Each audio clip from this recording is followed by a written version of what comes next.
নমস্কার, আমি প্রীতম মুখোপাধ্যায়। আজ অনেকদিন পর আপনাদের প্রিয় এসো গল্প পড়ি চ্যানেলে নতুন গল্প নিয়ে আমরা হাজির হয়েছি। আজ একটা বিশেষ দিন, চ্যানেলের ৬ষ্ঠ জন্মদিন। আর এই জন্মদিনে আপনারা শুনবেন লেখিকা প্রীতি চক্রবর্তীর কলমে একটি গল্প, তেজস্বী। আমাদের সঙ্গে থাকুন, আবার নতুন করে শুনতে থাকুন এসো গল্প পড়ি। আমরা নিয়মিত আসবো নতুন নতুন গল্প নিয়ে প্রত্যেক সপ্তাহে। সঙ্গে থাকবেন।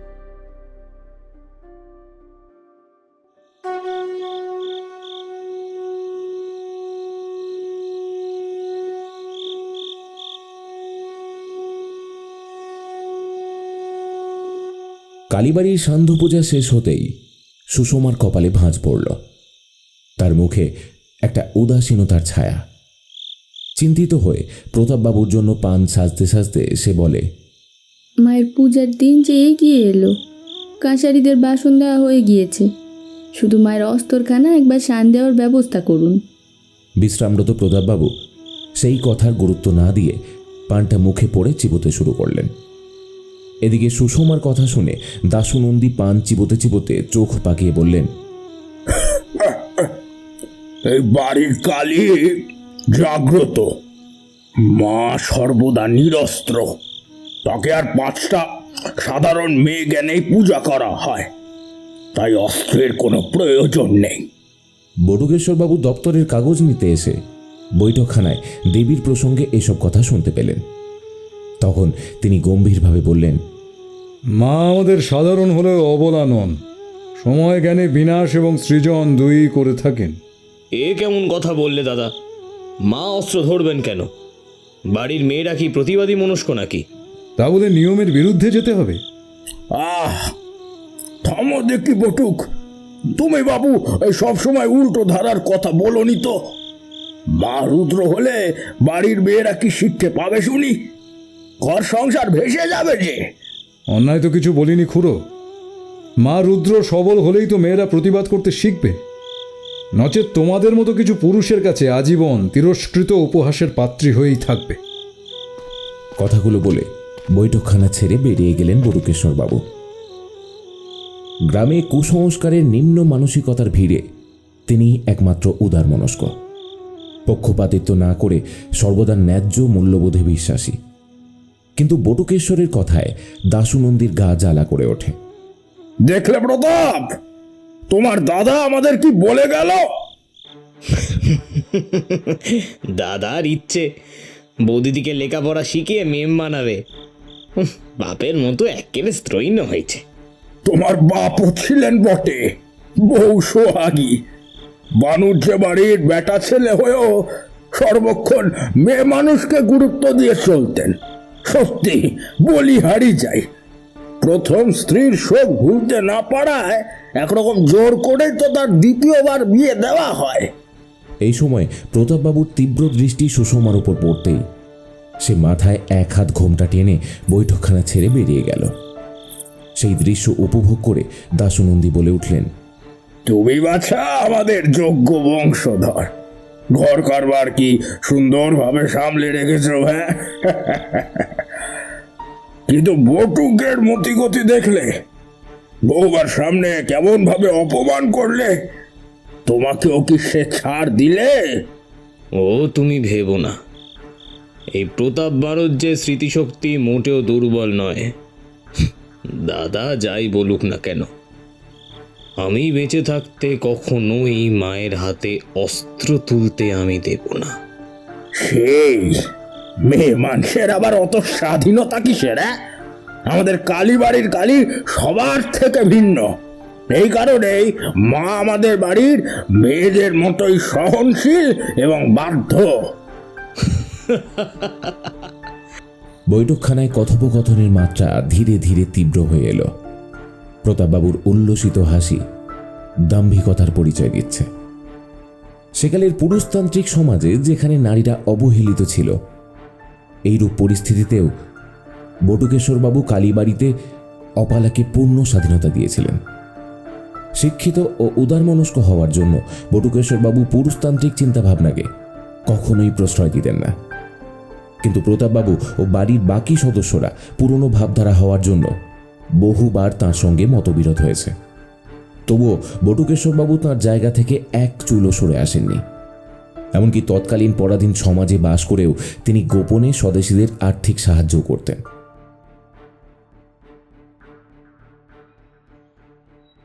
সেদিন সকালে কালীবাড়ির হেঁসেলের রান্নার পর্ব মিটতেই অপালা এবং সুষমা বাধ্য মেয়ের মতো ভবচরণ বাবুর পাশে গিয়ে বসল। বয়োজ্যেষ্ঠ এই ব্যক্তি তাদের জ্ঞাতি না হলেও তিনি বংশ পরম্পরায় কালী মন্দিরের সেবায়েত। মায়ের নিত্য সেবা নিয়েই তিনি ব্যস্ত থাকেন। তার নিজের সাংসারিক জীবন না হয়ে উঠলেও সঙ্গী বলতে রয়েছে অপালা আর সুষমা, যাদের তিনি নিজ ভ্রাতুষ্পুত্রী জ্ঞানী স্নেহ করেন। ভবচরণবাবু উঠোনের স্নিগ্ধ সূর্যরশ্মিতে মায়ের পূজার জবা ফুল বেছে রাখছিলেন। অপালা তার মনোযোগে ব্যাঘাত ঘটিয়ে বলে, ভবখুড়ো, মা আমাদের নিরস্ত্র কেন? মা কি আর নিরস্ত্র রে? মাকে নিরস্ত্র করে রাখা হয়েছে। সে কি, এরকম কেন? এই কালীবাড়ির বেটার ছেলেদের যে ভীষণ ভয় রে মা, পাছে যদি নারীরা বশ্যতা না স্বীকার করে। কিন্তু স্বয়ং মহাকালী যে কালীকে বশীভূত করতে চাননি, তবে এই ভেদ কিসের? তেনারা হলেন দেবতা, তাদের সাথে কি আর আমাদের তুলনা চলে? কিন্তু মায়ের মূর্তিখানা যে বড় নিষ্প্রাণ মনে হয় ভবখুড়ো। জানি, তবে আগে এমনটা ছিল না। এই বাঁধানো শান, মায়ের মন্দির ঘেরা উঠোন, এই কোনো কিছুই ছিল না তখন। তবে মায়ের মূর্তি নিত্য পূজিত হতো ডোমেদের তত্ত্বাবধানে। এই ভিটে শ্মশান ভূমির উপর তৈরি কিনা, সেই কোন কাল থেকে ঝড় ঝাপটা সহ্য করছে। মুগ্ধ গৃহবধূ অপালা কল্পনায় দেখতে থাকে এই বাড়ির পূর্ণরূপ। সুষমা বলে, আচ্ছা ভবখুড়ো, এই বাড়ির নাম কালীবাড়ি কেন? আগে এই স্থান এবং এর আশেপাশের বেশ অনেকটা জায়গা জুড়ে ছিল শ্মশান ভূমি। সেখানে ডোমেরা মাকে পুজো দিতেন। পরে শুনেছি ফিরিঙ্গিরা নিজেদের আস্তানা হিসাবে এই জায়গাটাকেই বেছে নিয়েছিলেন। এই বাড়ির অনেক ইতিহাস রয়েছে মা, অনেক। স্বদেশীরাও আগে এই শ্মশানে গা ঢাকা দিয়ে থাকতো, ফিরিঙ্গিরা যাতে চিনতে না পারে তার জন্য ডোম সেজে ফাঁকিও দিত। এখন তো স্বদেশীরা সব আস্তানা বদল করেছে। আর এই মন্দির? মাই তো সবের সাক্ষী রে। কে শিব আর কে সব, মা তো ভালোই জানেন। মনের মধ্যে শিব বিলীন হলে যে কুৎসিত প্রবৃত্তির জন্ম হয়, তা নিঃশেষ করে কে? বৃদ্ধ ভবচরণ কালীমূর্তির দিকে অঙ্গুলি নির্দেশ করে বললেন, ওই দেখ, দেখছিস মায়ের চিন্ময়ী মুখ? মা এখন শান্ত রূপে বিরাজ করছেন, কিন্তু যতবারই মনের মাঝে শিব বিলীন হয়ে পাপের উদয় হবে, ততবারই মা আসবেন পাপ সংহার করতে। সত্যি কি তাই? হ্যাঁ রে মা। আচ্ছা খুড়ো, এইবারের পুজোয় যদি মাকে অস্ত্র নিবেদন করা হয়, তাহলে কেমন হবে? বয়স তো প্রায় 60 হতে চলল, আজ অবধি সেই অস্ত্রখানা তো চোখেও দেখলাম না। মা এখানে বরাবরই নিরস্ত্রই পূজিতা হয়েছেন। কোন অস্ত্র? মায়ের রূপোর খড়গ, যা দেবী মূর্তির শোভা বাড়াতো দ্বিগুণ। কিন্তু তোমাদের স্বামীর প্রপিতামহের আমল থেকে তা গোপন কুঠুরিতে বাক্সবন্দী। সেই অস্ত্র তুলে দেওয়ার মানসিকতা এই বাড়ির শঙ্কর নারায়ণের পর বটুকের মধ্যে দেখেছি, কিন্তু আদৌ কোনোদিনও কি তা সম্ভব হবে? এই সময় তাদের কথোপকথনে কিঞ্চিত ব্যাঘাত ঘটিয়ে হাজির হয় বাড়ির পরিচারিকা খেন্তি। সে অপালাকে ডেকে বলে, ও বড় বৌমণি, বেলা গড়িয়ে গেল যে, বড় দাদা বাবু খেতে বসেছেন। খেন্তির এক ডাকে অপালা বৃদ্ধ ভবচরণবাবুর সঙ্গ ত্যাগ করে উঠে গেল। খাওয়ার ঘরে তখন বাড়ির পুরুষরাই খেতে বসেছেন। পিসিমা বড় মাছের মাথাগুলো একে একে তাদের পাতে তুলে দিয়ে বলে উঠলেন, ও বড় বৌমা, বাতাস করো দেখি। ঠিক সেই সময়ে খাবার ঘরে বাসনপত্র পড়ে যাওয়ার শব্দে সারা বাড়ি যেন সচকিত হয়ে ওঠে। ঝি চাকরের ডাকাডাকি শুনে সুষমা বিপদের আশঙ্কা করে ছুটে যায় খাবার ঘরের দিকে। চৌকাঠ পেরোতেই নজরে আসে বাসনগুলো এলোমেলো হয়ে মেঝেতেই পড়ে আছে। পিসিমা কোনো রকমে নিজের শরীরটাকে দেওয়ালে ঠেস দিয়ে রেখেছেন। অপালা অপলক দৃষ্টিতে চেয়ে আছে। উপস্থিত বাকি সকলের দৃষ্টিও শুধুমাত্র বটুকেশ্বর বাবুর প্রতি। মাথায় ঘোমটা টেনে উদ্বিগ্ন স্বরে সুষমা বলে ওঠে, কি কি হয়েছে পিসিমা? পিসিমা, পিসিমা, উনি উনি শ্বাস নিচ্ছেন না কেন? শুনছেন? শুনছেন আপনি? কিন্তু বটুকেশ্বরবাবু কোনো প্রত্যুত্তর দিলেন না। আর্দ্র স্থির দৃষ্টিতে চিরকালের জন্য নীরবতাকেই তিনি বেছে নিলেন। শেষ পাতে পায়েসটুকুতে বুঝি তার রুচি হয়নি। ভর দুপুরে কালীবাড়িতে নেমে এলো শোকের ছায়া। বিয়ের কয়েক বছর ঘুরতে না ঘুরতেই স্বামীর অকস্মাৎ মৃত্যুতে সর্বহারা হয়ে পড়ল অবালা। স্বামীর মৃতদেহের পাশে জড় বস্তুর মতো সে লুটিয়ে পড়েছে। অশ্রুসিক্ত মুখমণ্ডলে আর্দ্র ভাব সুস্পষ্ট। শোকে আচ্ছন্ন বৃদ্ধা বুড়ি পিসিমা। অপালার মাথায় হাত বুলিয়ে তিনি বললেন, ও স্ত্রীর সুখটুকু আর সইতে পারলি নে পড়ার মুখে। অপালা এক দৃষ্টিতে চেয়েছিল তার স্বামীর শবের দিকে।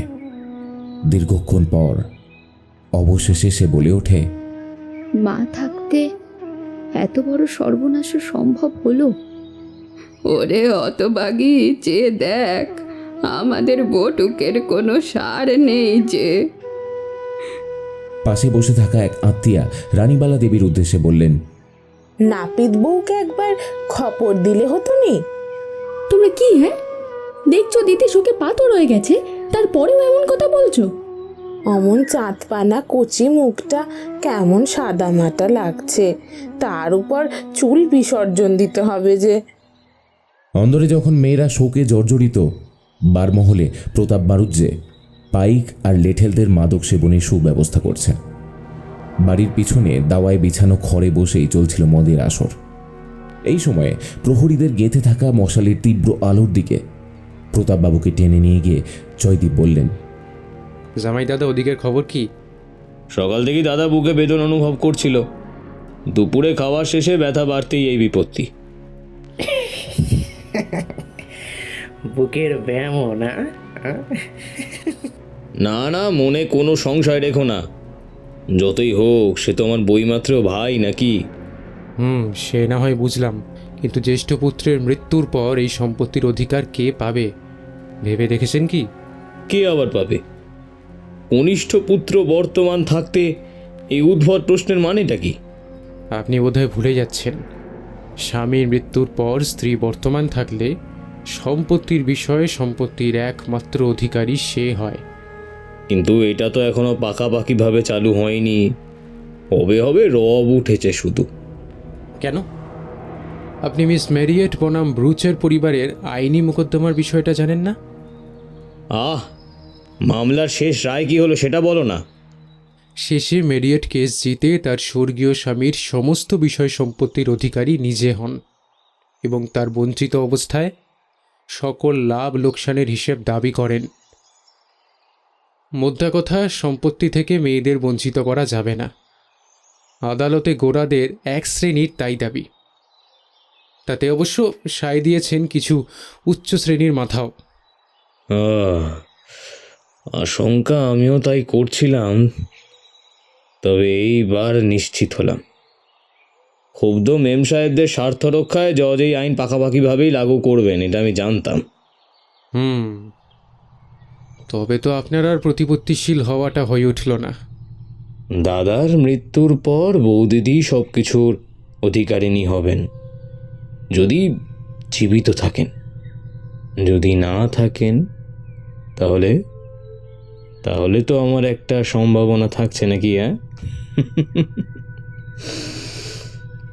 কিন্তু সেই অষ্টাদশী যুবতীর তো বর্তমানে কোনো মৃত্যুযোগ দেখছি না।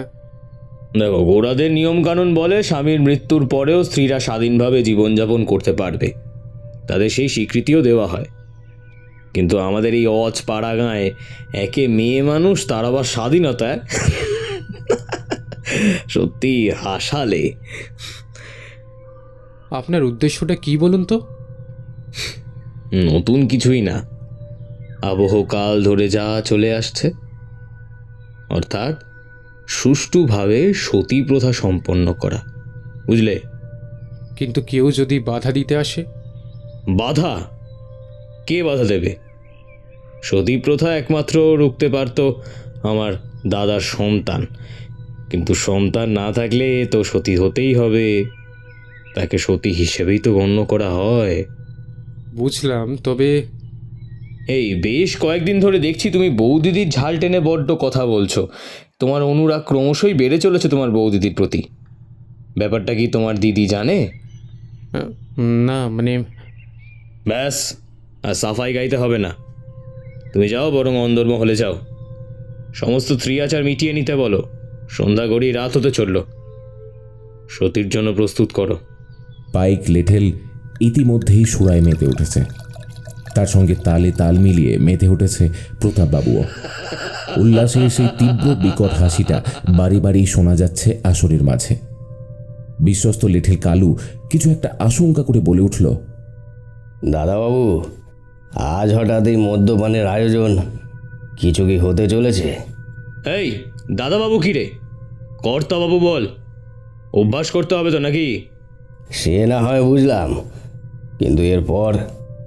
যা, তোর দলবল নিয়ে তৈরি হ, কিছুক্ষণ পরই তো রওনা দিতে হবে সেই দূর প্রান্তরে।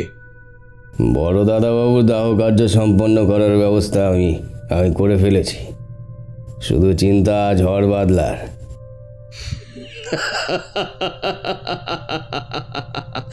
বল শুধু দাহ কার্য নয়, বল সতী কার্য সম্পন্ন করতে হবে। কালু আকাশের দিকে তাকিয়ে বলে ওঠে, চলো সবাই, ঝড় বাদলা হওয়ার আগে দাহ কাজ ছেড়ে ফেলতে হবে। গ্রামের শেষ প্রান্তে বুড়িগঙ্গা, তারই গা ঘেঁষে ঘন হোগলা বন। হোগলা বন নামে পরিচিত হলেও বেশ কাষ্ঠল গাছও এখানে রয়েছে। শুরুর দিকে সারিবদ্ধভাবে বেড়ে ওঠা সেই গাছগুলো অনাদরেই পড়ে থাকে। গ্রামগঞ্জের সন্ধ্যা বেশ মায়াবী। এখানে সূর্যাস্তের পর থেকেই আশপাশটা রাতের মতোই নিঝুম মনে হয়। তবে আজ ধুধু প্রান্তরে বেশ কিছু মানুষের সমাগম ঘটেছে। এক মধ্যবয়স্ক ভদ্রলোক কাঁসর ঘণ্টা বাজিয়ে চলেছেন। মশাল হাতে সজাগ প্রহরী বাকি মানুষদের নজরে রেখেছে। এছাড়াও সেখানে উপস্থিত এক পুরোহিত পঞ্জিকা হাতে কি যেন হিসেব করে চলেছেন। অবশেষে নীরবতা ভেঙে তিনি বললেন, আর কিছুক্ষণের অপেক্ষা, শুভক্ষণ প্রায় আসন্ন। তা সব কি প্রস্তুত? হ্যাঁ পুরোহিত মশাই, সব প্রস্তুত আছে। এই কে কোথায় আছিস রে? নিয়ে আয়, শুভক্ষণ এসে গেছে তো, সতীকে আনা হোক। প্রতাপবাবুর নির্দেশে তাদেরই জ্ঞাতির সধবারা ঘোমটা টেনে ভক্তি ভরে অপালাকে প্রণাম জানাল। ইতিমধ্যেই বেশ কিছু সধবা নেশায় অর্ধ সচেতন অপালাকে ধরে দাঁড়িয়েছিল। দুজন ডোম চিতার ওপর শায়িত মানুষটির পাশে আধ ভেজা কাঠ সাজাতে ব্যস্ত। কাঁসর ঘণ্টার শব্দে মেতে থাকা কিছু গ্রামের লোক দূরে দাঁড়িয়ে দাহকার্যের প্রস্তুতি দেখছিল। শুধু সেই নেশায় অচেতন অপালার মা জানকী দেবী চোখের জল ফেলে বললেন, অপালা, মারে, সব শেষ হতে চলেছে, তুই প্রতিবাদ কর মা। এই আগুনের শিখা যে কারোর আপন হয় না রে। কিন্তু ঠিক ভুল নির্ধারণ করার অবস্থায় অপালা দাঁড়িয়ে নেই। শুধু তার চোখ দুটো ঘুমে জড়িয়ে আসার আগে সে দেখেছিল বেশ কিছু মানুষ তাকে ঘিরে রয়েছে। দেবীর মতো বরণ শেষে পিঁড়িতে তুলে তাকে সেই চিতায় বসিয়ে দেওয়া হলো। অপালা নিভু নিভু দৃষ্টিতে দেখল পাশে শায়িত মৃত স্বামীর দেহ। নেশা জোরালো হতেই সে নিদ্রায় ঢলে পড়ল স্বামীর ওপরে। চিতা ঘিরে দাঁড়িয়ে থাকা কিছু মাতব্বরেরা তারও স্বরে চিৎকার করে বলে উঠল, সতীমায়ের জয় হোক, সতীমায়ের জয় হোক, সতীমায়ের জয় হোক। জোরে জোরে উলুধ্বনি প্রতিধ্বনিত হলো, সঙ্গে বেজে চলল কাঁসর ঘণ্টা। বহু কষ্টে চিতার আধ ভেজা কাঠে আগুন জ্বলে উঠল। ক্ষণিকের আগুনের প্রচণ্ড তাপ অনুভব করতে পেরে একসময় আচ্ছন্ন ভাব কাটল অপালার। তখন পাশ থেকে শোনা যাচ্ছে একদল মানুষের হরিনাম।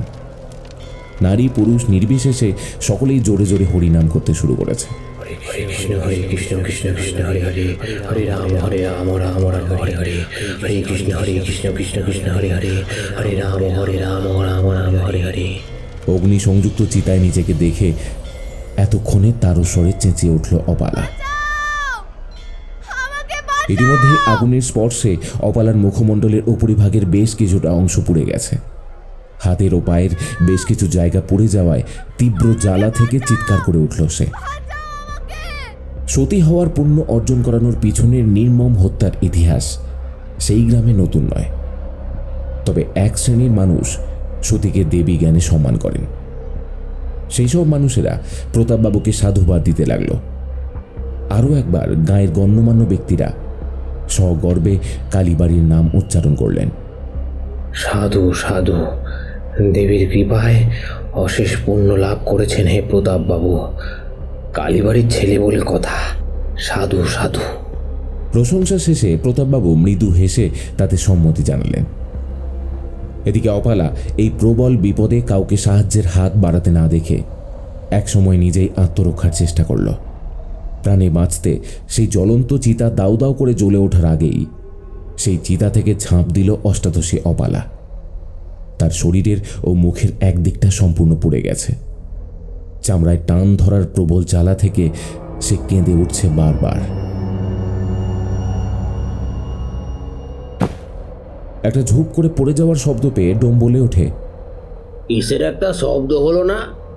আরে ওগুলো তো কাঠ পুড়ে যাওয়ার শব্দ। এত বছর মরা পড়ালাম, এই প্রথম এমন বিকট শব্দ শুনলাম। আচ্ছা, বৌরানীর তারস্বরের চিৎকারটা হঠাৎ থেমে গেল না? হয়তো এতক্ষণে আগুনের ছোঁয়া পেয়ে গোটা শরীরটা পুড়ে গিয়েছে। খানিকটা দূর থেকে কালু লাঠি হাতে ছুটে এসে বলে, ছোট দাদা বাবু, বৌরানী নেই। আরে সেটাই তো স্বাভাবিক, আগুনের প্রবল তাপে কি আর মানুষ বাঁচে নাকি? মেয়েটাকে আবার শেষ করে দিলে। শান্ত হন তো। আপনার মেয়ে পুণ্য অর্জন করেছে, সকলে কি সেই সম্মান পায়? সেই তো, মানুষ দেবীর মতো শ্রদ্ধা করবে, সেই পাওনাও কম নাকি? আগে দাদা বাবু।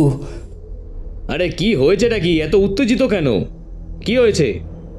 দাদা বাবু, শব্দ পেয়ে চিতার পিছনের হোগলা বনের ধারে যেতে গিয়ে দেখি বৌরানী মাটিতে বসে ঘুমাচ্ছে।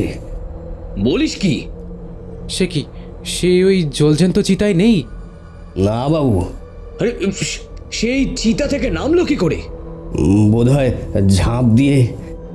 আমিও এরকম কিছু একটারই আশঙ্কা করেছিলাম। এখনো দেরি হয়ে যায়নি। কালু, এই কালু, তোর দলবল নিয়ে যা তো, বৌদিদিকে খুঁজে বার কর এক্ষুনি। আচ্ছা, খুঁজে পেলে কি হবে ছোট দাদা বাবু? বন্দি করে নিয়ে আসার কোনো মানেই হয় না। এমনই কথিত আছে, দাহ কার্য বিঘ্নিত হলে সতীকে ঘরে ঠাঁই দিতে নেই, কোনো ঘরে ঠাঁই পাবে না। তবে যেখানেই তার দেখা পাবে তাকে সেখানেই শেষ করে দিয়ে আসবে, বুঝেছ হিরো? বৌদিদি যেন কোনোভাবেই জীবিত না থাকে, এই ভার আমি তোর ওপর দিলাম, মনে থাকবে? কিন্তু আবহাওয়া যে অন্য কথা বলছে জামাই দাদা। কেন জানি না মনে হচ্ছে প্রকৃতি থমকে রয়েছে, ঝড় উঠল বলে। তোমার এই কাব্যিক ভাবধারা রাখো দেখি। সন্ধ্যার বুক চিরে একদল ডাকাবুকো লোক হাতে মশাল আর ছোড়া নিয়ে ঘন হোগলা বনে প্রবেশ করল। তন্ন তন্ন করে তারা খোঁজ করে চলল সেই অসহায় সদ্য স্বামীহারা বিধবার। খোঁজ মিললেই প্রাণ কেড়ে নেওয়ার আদেশ রয়েছে তাদের ওপর। হিরু নির্দেশে 3 জন সশস্ত্র লোক এগিয়ে চলে। এই ঝাড় ঝোপে লাঠি দিয়ে আঘাত কর। ওই বড় বাড়ির বেধবা এখানেই কোথাও লুকিয়ে আছে। পালিয়ে যাওয়ার সময় পায়ে ছোড়া তাক করেছিলাম, নিশানা ঠিক মতো লাগতেই ব্যথায় চেঁচিয়ে উঠেছিল। আমার ধারণা সে বেশি দূর পালাতে পারবে না। এখানে কোনো গাছের আড়ালে কিংবা আশেপাশেই কোথাও লুকিয়ে আছে। এতক্ষণ দিব্য ঠিকই চলছিল, আগুন দাউ দাউ করে জ্বলে উঠলেই ওই মেয়ে মানুষ এতক্ষণে পুড়ে ছাই হয়ে যেত। তার হলো কই? মাঝে আগুনের রাত শরীরে স্পর্শ করতেই বোধহয় ঝিমুনিটা কেটে গিয়েছে, তাই তো এই বিপত্তি। ভয় করছে হিরু, শেষে সেই বেধবাকে খুঁজে না পাওয়া গেলে দাদাবাবু আমাদের নিয়ে টানাটানি করবেন। এই কথাটা একেবারেই যে উড়িয়ে দেবার মতো নয় তা আমি বেশ জানি। দাদাবাবু পই পই করে বলেছেন সেই মেয়ে যেন কোনোভাবেই জীবিত না থাকে। পথমধ্যে খুঁজে পেলে তাকে হত্যা করার হুকুম রয়েছে। আচ্ছা, বড় দাদাবাবুর মৃত্যুর জন্য বৌরানীর তো কোনো দোষ নেই, তাহলে শুধু শুধু তাকে পুড়ে মরতে হবে কেন? তোর কি মনে হয় আজ বড় দাদাবাবু বেঁচে থাকলে তার স্ত্রীকে এইভাবে পুড়ে মরতে দিতেন? তা অবশ্যই ঠিকই বলেছ। যাকে এইসব বড় মানুষদের ব্যাপার, আমাদেরও সব বুঝে কাজ নেই। তোরা বরং এদিকের হোগলা গাছগুলোকে একটু আগুন ধরিয়ে দেওয়ার ব্যবস্থা করতো। লুকিয়ে থাকলে নিজেই পুড়ে মারা যাবে। কালীবাড়ির বউ শেষে কিনা অপঘাতে মারা যাবে। মা গো, তুমি পাপ নিও না মা। পেটের জ্বালায় কত কি না করতে হয়, সইতে হয়, তা তুমি তো বেশ ভালো করেই জানো। বলো, এইদিকে কেউ আসছে বোধ হয়। আসুকে আসুকে, যা যা বললাম তাই কর তো দেখি। 2 লেঠেল নিজেদের কথোপকথন থামিয়ে হঠাৎই কর্মব্যস্ত হয়ে পড়ে। ঝোপে ঝাড়ে লাঠির আঘাত করে। শুকনো পাতা সরিয়ে রক্তবিন্দুর পথ অনুসরণ করার ব্যর্থ চেষ্টা চলতে থাকে বেশ কিছুক্ষণ। ওদিকে আরও 2 লেঠেল রঘু আর নিমায়ও খোঁজ করছিল অপালার। এই দিক পানে থাকার কথাও নয়, সামনেই বুড়িগঙ্গা, লুকোনোর জো নেই। শেষমেশ রক্ষী পাওয়ার জন্য বুড়িগঙ্গায় ঝাঁপ দেয়নি তো? তাহলে জলের শব্দ কিন্তু ঠিকই পেতাম, কিন্তু সত্যি যদি তা হয় তাহলেও বেঁচে থাকার সম্ভাবনা নেই। তা কেন? বৌরানী সাঁতার জানেন না। বলতে বলতে তারা এদিকে এগিয়ে আসে। তাদের দেখতে পেয়ে হিরু জিজ্ঞাসা করে, কিরে, খোঁজ মিলেছে কিছু? না, এইদিকে তার টিকিটেরও খোঁজ পেলাম না। আমার মনে হচ্ছে সে এখানেই নেই। মানে কি বলতে চাইছিস রে তোরা? আচ্ছা, সে জঙ্গল পেরিয়ে পাকা রাস্তায় গিয়ে উঠে পড়েনি তো? সেই মেলেচ্চ পাড়ায় গিয়ে পড়লে তাকে ফিরে আনা কিন্তু মুশকিল হয়ে পড়বে। সাহেব শুভরা তো আবার এইসব মানে নে, ইংরেজিতে পটর পটর করে আর কী সব আইনি মকদ্দমার কথা বলে। মাইলস্টোনের ওপারেই তো সাহেবদের পাড়া, মাঝে মা কালীর ছোট্ট মন্দির। কিন্তু গাঁয়ের শেষ সীমান্ত আর সাহেবী পাড়ার মাঝে কালী মন্দির তৈরির বিষয়টা ঠিক কেমন যেন ভাষা ভাষা। আমি আমার ঠাকুরদার কাছে শুনেছিলাম, তিনি বলতেন ওই স্থানে আগে মায়ের চালার মন্দির ছিল। পরে সাহেব শুভদের আগমনে গাঁয়ের মানুষেরা অতিষ্ঠ হলে পাড়া ভাগ হয়ে যায়। যাতায়াতের মূল সড়ক সকলে ব্যবহার করলেও গাঁয়ের লোকেরা একটু এড়িয়েই চলে। তার সাথে মায়ের সম্পর্ক কি? সেই মন্দির কোন দিকে পড়ছে সেই নিয়ে বিবাদ হলে গাঁয়ের মোড়ল জানায় 2 দিকের পথই সকলের জন্যই খোলা। পথিক স্বেচ্ছায় নিজের রাস্তা বেছে নেবে। ভালো মন্দ বুঝে নেওয়ার দায় তার। সাক্ষ্য হিসেবে এই মন্দির অক্ষত থাকবে। তবে একবার পাকা রাস্তার দিকে যেতে হবে, তাই না? কি বলিস তোরা? এই সময়ে কাছে পিঠে প্রবল বাজ পড়ার শব্দে থমকে যায় লেঠেলের দল। ঝোড়ো হাওয়ায় আর্দ্রতার পরিমাণ বেড়ে যায়। ওদিকে হোগলা বন পেরিয়ে ক্লান্ত অবস্থায় পাকা রাস্তায় উঠে আসে অপালা। পাকা রাস্তার ধার ঘেঁষে রয়েছে বেশ কিছু কাঁচা বাড়ি। সেখানে বাস করে এমন এক শ্রেণীর মানুষ যারা অভাবের তাড়নায় সাহেবদের ভিটেতে খেটে খায়। গাঁয়ের মানুষ তাদের ম্লেচ্ছ ঘেঁষা বলে সম্বোধন করে, তাই গাঁয়ের সঙ্গে তাদের কোনো রকম যোগসূত্র বা আত্মীয়তা নেই। রাস্তার এক ধারে ময়লা চাদরের ওপর নেশায় মত্ত দুই ব্যক্তি বিশ্রাম নিচ্ছিল। নির্জন পথে অপালাকে খুঁড়িয়ে খুঁড়িয়ে হাঁটতে দেখে নিজেরা ফিসফিসিয়ে বলে ওঠে,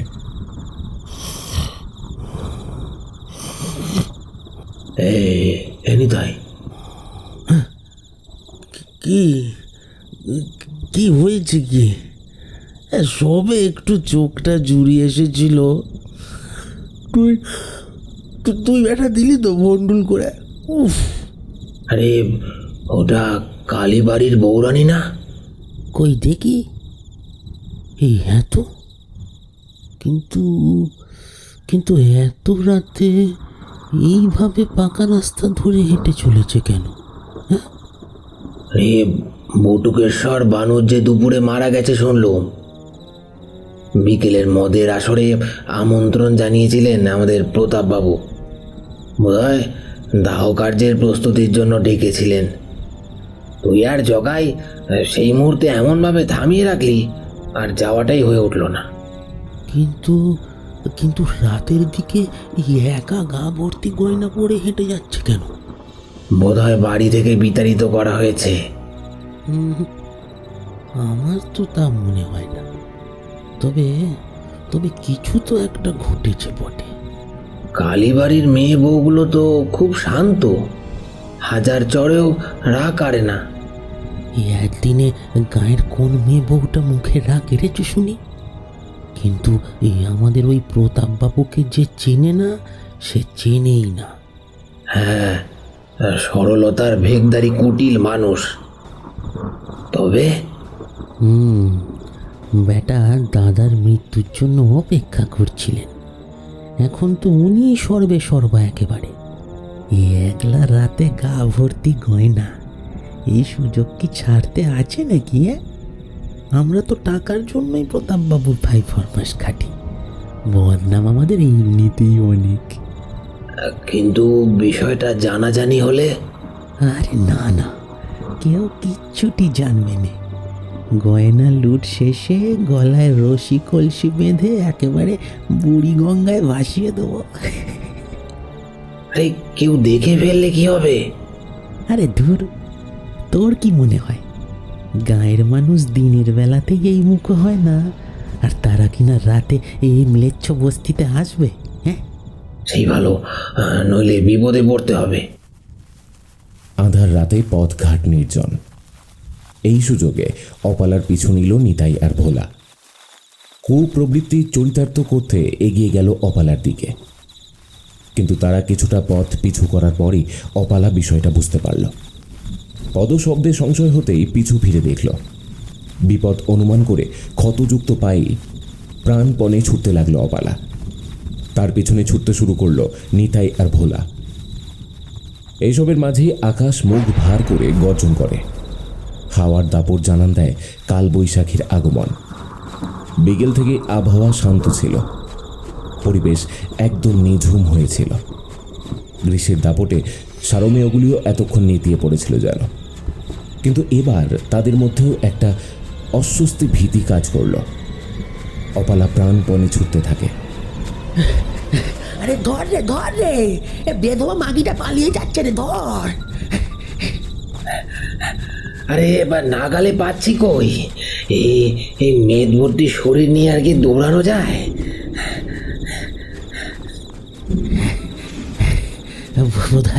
বোধহয় আর পেরে উঠবো না। আমি বলি কি, ছেড়ে দে, ওর কপালে এখন মরণ নেই। তুই চেষ্টা করলে কি হবে? আজকে একটুর জন্য রেহাই পেয়ে গেল। আরে ছাড় ছাড়, ছেড়ে দে। ওই মেয়ের কপালে বিপদ অবধারিত। দেখছিস না কেমন জোরে জোরে হাওয়া বইছে? ঝড় ওঠার পূর্ব লক্ষণ। তাও বটে, এই সাহেবদের পাড়ায় ওর কোনো রকম ক্ষতি আমরা করতে পারবো না। তবে যদি ওই জিম সাহেবের সাঙ্গপাঙ্গদের পাল্লায় পড়ে, তবে সসম্মানে আর ফিরতেও পারবে না। এইসব কিছু থেকেই হয়তো রেহাই দিতে উত্তরে হাওয়া বইছিল। হাওয়ার দাপট আজ সকাল থেকেই ছিল, তবে বিকেল থেকে যেন ধীরে ধীরে অন্য রূপ ধারণ করছে। অবশেষে বজ্রপাতের সঙ্গে শুরু হলো প্রবল বর্ষণ। দমকা হাওয়ায় পথে আর কাউকে দেখা যায় না।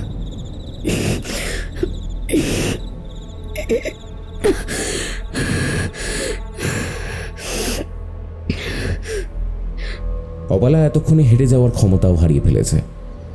কোনো রকমে শরীরটাকে টেনে নিয়ে হাঁটতে হাঁটতে একসময় জঙ্গলের মধ্যে সে একটা মন্দির দেখতে পেল। তাড়াতাড়ি মন্দিরে মায়ের মুখ দর্শন করে কাতর স্বরে অপালা বলে উঠল, রাঙা পিসি বলেন মা থাকতে মেয়ের সর্বনাশ হয় না। তবে তবে এটা হলো কি করে? যে বাড়ির মানুষগুলোকে আপন ভেবে ভরসা করেছিলাম, আজ তারাই আমার প্রাণের শত্রু। বাড়ি আর রইল কই? এই অভাগী এখন কার ভিটেতে গিয়ে উঠবে?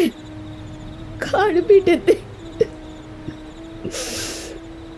চোখে জল ভরা অপালার নিষ্পলক দৃষ্টি যেন আরো অভিযোগ জমিয়ে রাখে।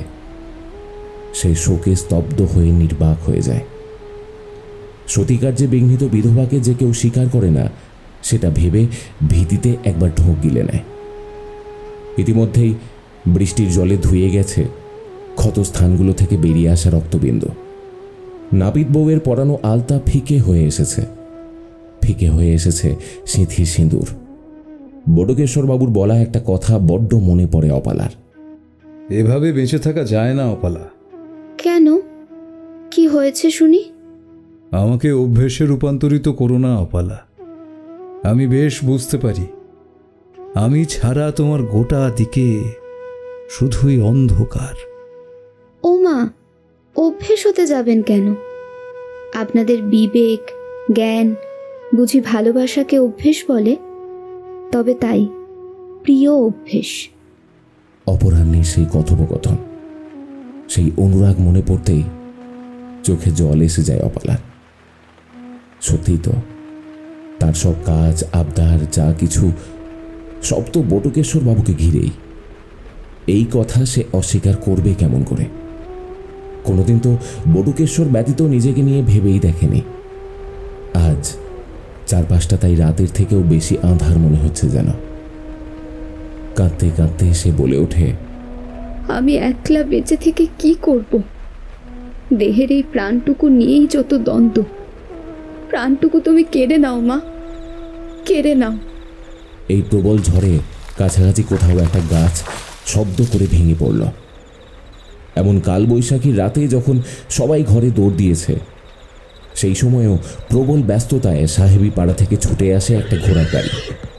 এক প্রাপ্তবয়স্ক বাঙালি চালক তীব্র গতিতে ঘোড়া ছুটিয়ে আসে। বোধহয় কোনো বিশেষ দরকার রয়েছে, তাই তো মাথায় দুর্যোগ নিয়েও বেরিয়ে পড়েছে। সুযোগ বুঝে অপালা এগিয়ে যায়। সেই ছুটন্ত গাড়ির চাকায় বলি হয়ে আত্মহত্যা করার পথটাকেই সে বেছে নিয়েছে। দূর থেকে গাড়ি আসতে দেখে খানিকটা প্রস্তুত হয়, কিন্তু হাত পায়ে প্রবল যন্ত্রণার দরুন পা ফেলে হাঁটতে পারে না। ফলস্বরূপ শাড়ির ভাঁজে পা জড়িয়ে পড়ে যায়। একটা নারী মূর্তিকে বেসামাল অবস্থায় হাঁটতে দেখে গতি নিয়ন্ত্রণে আনে সেই চালক। ভীষণ যন্ত্রণার দরুন ততক্ষণে রাস্তায় জ্ঞান হারিয়ে লুটিয়ে পড়েছে অপালা।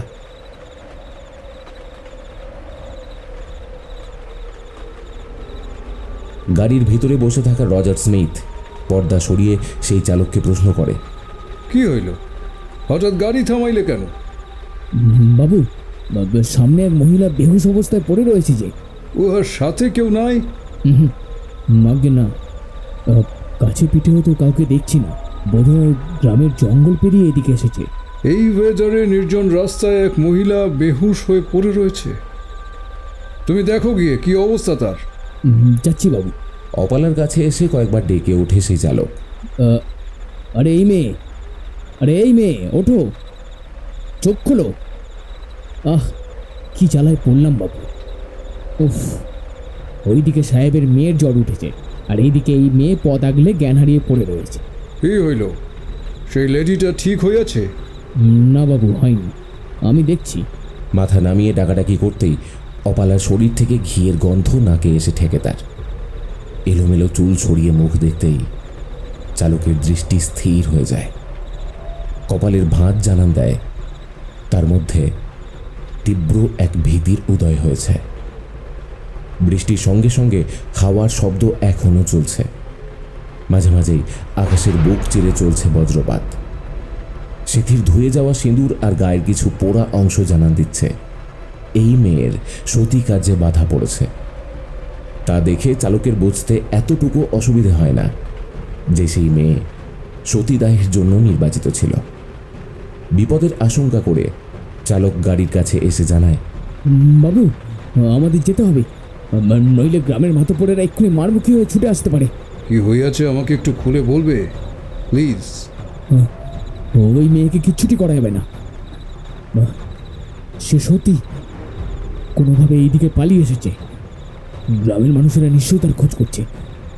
তারাই যা করার করুন, এই বিষয়ে আমাদের মাথা ঘামিয়ে কাজ নেই বাবু। নো, এভাবে ওই লেডিকে বিপদের মধ্যে ফেলে আমি যেতে পারিব না। আহ, আপনি জানেন না সাহেব, এই গ্রামের মানুষেরা ধর্মীয় ব্যাপারে কতটা কঠোর। একই তো আমাদের মেলেচ্ছ বলে, তার উপর ধর্মীয় বিষয়ে হস্তক্ষেপ করা বোধহয় উচিত হবে না। রিলিজিয়ন? লেডিটিকে এই অবস্থায় দেখে তোমার রিলিজিয়নের কথা মনে পড়ছে? অপ্রস্তুত হয়ে চালক মাথা নামিয়ে নেয়। নিজের মনে বিড়বিড় করে বলে, আচ্ছা, খেপা সাহেবের পাল্লায় পড়েছি। এই যাত্রায় রক্ষা করো মা, রক্ষা করো। কি হইল? তুমি এখনো দাঁড়িয়ে ভেবে চলেছ? যাও, সে লেডিকে নিয়ে এসো। কিন্তু রজার সাহেব কোনো কিছু না শুনেই পর্দা নামিয়ে দেয়। অগত্যা সাহেবের হুকুম পালন করতে চালক জ্ঞানশূন্য অবস্থায় পড়ে থাকা অপালাকে কোলে তুলে নেয় এবং তারপর সাবধানে গাড়ির মধ্যে শুইয়ে দেয়।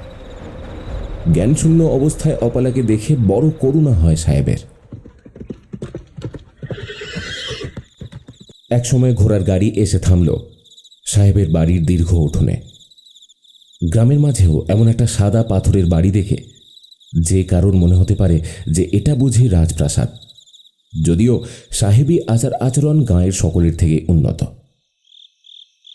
ওদিকে লেঠেলের দল অপালাকে না পেয়ে নিজেদের মধ্যে পরামর্শ করে প্রতাপবাবুকে জানায়, আগে কথা, পায়ে চোট পেয়ে বৌরানি বেশি দূর যেতে পারেনি। পথমধ্যে দেখতে পেয়ে লাঠিঘাত করি, আর তাতেই তার মৃত্যু। আর দেহটাকে ওই বুড়ি গঙ্গায় ভাসিয়ে দিয়েছি কর্তা। অবশেষে অপালার মৃত্যু সংবাদ শুনে বেশ আনন্দিত হলেন প্রতাপবাবু। পাইক লেঠেল সকলকেই মোটা অর্থ পুরস্কার দিলেন। তারপর নিজের খুশি ব্যক্ত করতে স্ত্রীর সামনে গিয়ে দাঁড়াতেই সুষমা বলে, কাজখানা আপনি মোটেও ঠিক করলেন না। তোমার এই আস্পর্ধা দেখে আমি আশ্চর্য হয়ে যাচ্ছি। বৌদিদি এই কদিনে বেশ ভালোই জাদু করেছে দেখতে পাচ্ছি। এখনো তো সময় আছে, দিদিকে খুঁজে আনলে হতো না? বেশি অবান্তর কথা বলো না। আপনার ভয় করে না? যেই বাড়িতে মা প্রতিষ্ঠিত, নিত্য পূজা হয়, সেই বাড়িতে অপরাধ করতে আপনার বিবেকে বাঁধল না? সুষমা, তুমি আমাকে দাদার মতো স্ত্রৈণ ভেবো না। তোমাকে এইসব প্রশ্নের উত্তর দিতে কিন্তু আমি বাধ্য নই। দাদার মৃত্যুর জন্য দিদির তো কোনো দোষ নেই, তবে এই শাস্তি কিসের? এই শাস্তি তো আমি দিইনি। সতীপ্রথা আবহকাল ধরেই চলে আসছে। এই ব্যাধি সমাজের, আমি শুধু স্বার্থসিদ্ধি করেছি মাত্র। প্রতাপবাবুর অপরাধ বোধ কাজ না করায় সুষমা শিউরে ওঠে। ওদিকে সাহেবী বাংলোয় লাল কার্পেটে পা পড়তেই আশপাশটা ভালো করে দেখে নেয় অপালা। মূর্ছা ভাব কাটতেই নিজেকে ঘোড়ার গাড়ির মধ্যে সে খুঁজে পায়। বাড়ির কেয়ারটেকার রবার্টকে এক ঘটি জল হাতে নিয়ে দাঁড়িয়ে থাকতে দেখে অপালা হতভম্ব হয়। খানিকক্ষণ অপালার গতিবিধি লক্ষ্য করে রবার্ট বিরক্তিকর স্বরে বলে ওঠে, মূর্ছা যাওয়ার আর জায়গা পেলে না গো, শেষে কিনা সাহেবের যাত্রাপথে। আমি কোথায়? বা রক্ষা করেছেন, নইলে শরীরটা এতক্ষণে গাড়ির তলায় পিষে যেত। এসো দেখি, অন্দরে এসো। রবার্টকে অনুসরণ করে ধীর পায়ে এগিয়ে যায় অপালা। সাহেবদের রুচি সম্পর্কে বিস্তারিত গল্প শোনাতেন বটুকেশ্বরবাবু। সেসব শুনে অপালার মনে যে কল্পিত চিত্রের উদয় হয়েছিল, বাস্তবে তার ঢের বেশি বিলাসবহুল বলে মনে হচ্ছে। অপালার সমস্ত ঘোর কাটিয়ে রবার্ট বলল, এই হলো তোমার থাকার জায়গা। অপালা একবার চোখ বুলিয়ে দেখে নিল ঘরটি। অন্য সব ঘরগুলির তুলনায় এই ঘরটা অপেক্ষাকৃত ছোট হলেও বেশ পরিষ্কার পরিচ্ছন্ন আর সুন্দর। মলে, মলে। রবার্টের ডাক দেওয়া মাত্রই সামনে এসে হাজির হলো মলি। এই মেয়েকে বাড়ির নিয়ম কানুন সমস্তটা বুঝিয়ে দাও। এই সাহেবের অতিথি। অপালাকে মলির কাছে রেখে নিশ্চিন্তে বারমুখ হল রবার্ট। স্নেহভরা স্বরে মণি অপালার দিকে তাকিয়ে বলে, এসো, আমি মালতী। আমার পোশাক পরিচ্ছদ সাহেবী হলেও আমি কিন্তু তোমারই মতো একজন গ্রামের সাধারণ মেয়ে। বর্তমানে আমি এই বাড়ির আশ্রিতা। আজ থেকে আমার সাথেই তুমি এই ঘরে থাকবে, কেমন? অপালা নির্বাক হয়ে মাথা নাড়িয়ে সম্মতি জানাল। কথা প্রসঙ্গে অপালার ক্ষতস্থানে চোখ পড়তেই মলি বলে ওঠে, এ কি, তোমার পায়ে যে চোট লেগেছে? ও কিছু না, হলুদের প্রলেপ লাগিয়ে নিলেই ঠিক হয়ে যাবে। না, কিন্তু আগে তো তোমার প্রাথমিক চিকিৎসা হওয়া প্রয়োজন। পায়ের ক্ষত তো সেরে যাবে, কিন্তু আমার যা ক্ষতি হয়েছে তা কি পূরণ করতে পারবো? বুঝেছি, তুমিও তবে আমারই মতো ঘরপোড়া গরু। সেই কোন ছোটবেলায় একান্নবর্তী পরিবারের বউ হয়েছিলাম, স্পষ্ট মনেও পড়ে না। পণ প্রথায় হেরে গিয়ে আজ ভিটে ছাড়া হয়েছি। গৃহত্যাগ করেছিলে? যেখানে দেশ পরাধীন সেখানে মেয়েরা স্বাধীন চেতা হয়ে গৃহত্যাগ করবে, এটা তুমি ভাবলে কেমন করে? আমার গল্পটা ভিন্ন, পরে না হয় শোনাবো। বেশ। এই বাড়ির সাহেবের একমাত্র মাহারা মেয়ে আজ মৃত্যু পথযাত্রী, জটিল রোগে আক্রান্ত। এদেশের আর অন্য সাহেবরা আমাদের দু চক্ষের বিষ হলেও এই সাহেব নিতান্তই ভালো মানুষ। কিন্তু তুমি শুধু ছোট মেম সাহেবের দেখভাল করবে, তাকে সঙ্গ দেবে, ঠিক আছে? বেলির কথা শুনে মন ভারাক্রান্ত হয়ে পড়ল অপালার। সময় বুঝে সকলের ব্যস্ততার ফাঁকে অপালা বেলির ঘরে এলো। রাজকীয় আদলের ল্যাম্পের টিমটিমে আলোয় নিস্তেজ হয়ে শুয়ে আছে এক দ্বাদশ বর্ষিয়া কন্যা। এতক্ষণ চোখ বুজে শুয়ে থাকলেও অপালার কোমল স্পর্শে মৃদু হেসে বেলি বলে, হু আর ইউ? নিরক্ষর অপালা ইংরেজি বাক্য বুঝতে না পেরে এক অদ্ভুত দৃষ্টিতে তাকিয়ে থাকে। অসহায় সেই দৃষ্টি দেখেই বোধহয় বেলি বাংলায় বলে, কে তুমি? মাথায় আরো একবার হাত বুলিয়ে অপালা বলল, তোমার সেবা করতেই আমার এখানে আসা। কি নাম তোমার? আমার নাম পলা। আমি অসুস্থ। এই ঘর ছেড়ে বাইরে যাওয়ার শারীরিক ক্ষমতা আমার নেই। নিত্য নতুন ডাক্তার আসেন, হতাশ হয়ে ফিরে যান। রোগটা ঠিক শনাক্ত করতে পারেন না, তাই বোধহয় সবাই করুণা করে। সকলেই তোমাকে খুব স্নেহ করেন। আজ থেকে আমি না হয় সঙ্গ দেব। তা কিভাবে? শুধু বসে থেকে তো সঙ্গ দিলে হবে না, গল্প শুনিয়ে সঙ্গ দিতে হবে। আর সেই গল্প হতে হবে করুণ আর সত্যি। বলো রাজি? বেলির আবদার অপালা ফেলতে পারে না। স্নিগ্ধ হাসি হেসে জানায়, শোনাতে পারি, তবে একটা শর্ত রয়েছে। কি শর্ত? আমি গল্প শেষে তোমাকে প্রশ্ন করব, তোমাকে নিজস্ব বিচার বুদ্ধিতে উত্তর দিতে হবে। ন্যায্য প্রতিক্রিয়া, তবেই বলতে পারি। বেলি কিছুক্ষণ চুপ করে থাকার পর অবশেষে সম্মতি জানায়। এই সময়ে নিজের থেকে মর্মান্তিক অন্য কারোর ঘটনা মাথায় এলো না অপালার। তাই সে প্রতিদিন একটু একটু করে বলতে থাকে তার জীবনী। কালীবাড়িতে বউ হয়ে আসা থেকে সেখানকার মানুষের মানসিকতা, স্বাধীন সত্তার প্রতিবন্ধকতা, এইসবই সে গল্পের আকারে শোনাতে শুরু করলো বেলিকে। বেলিও শুনতে থাকে।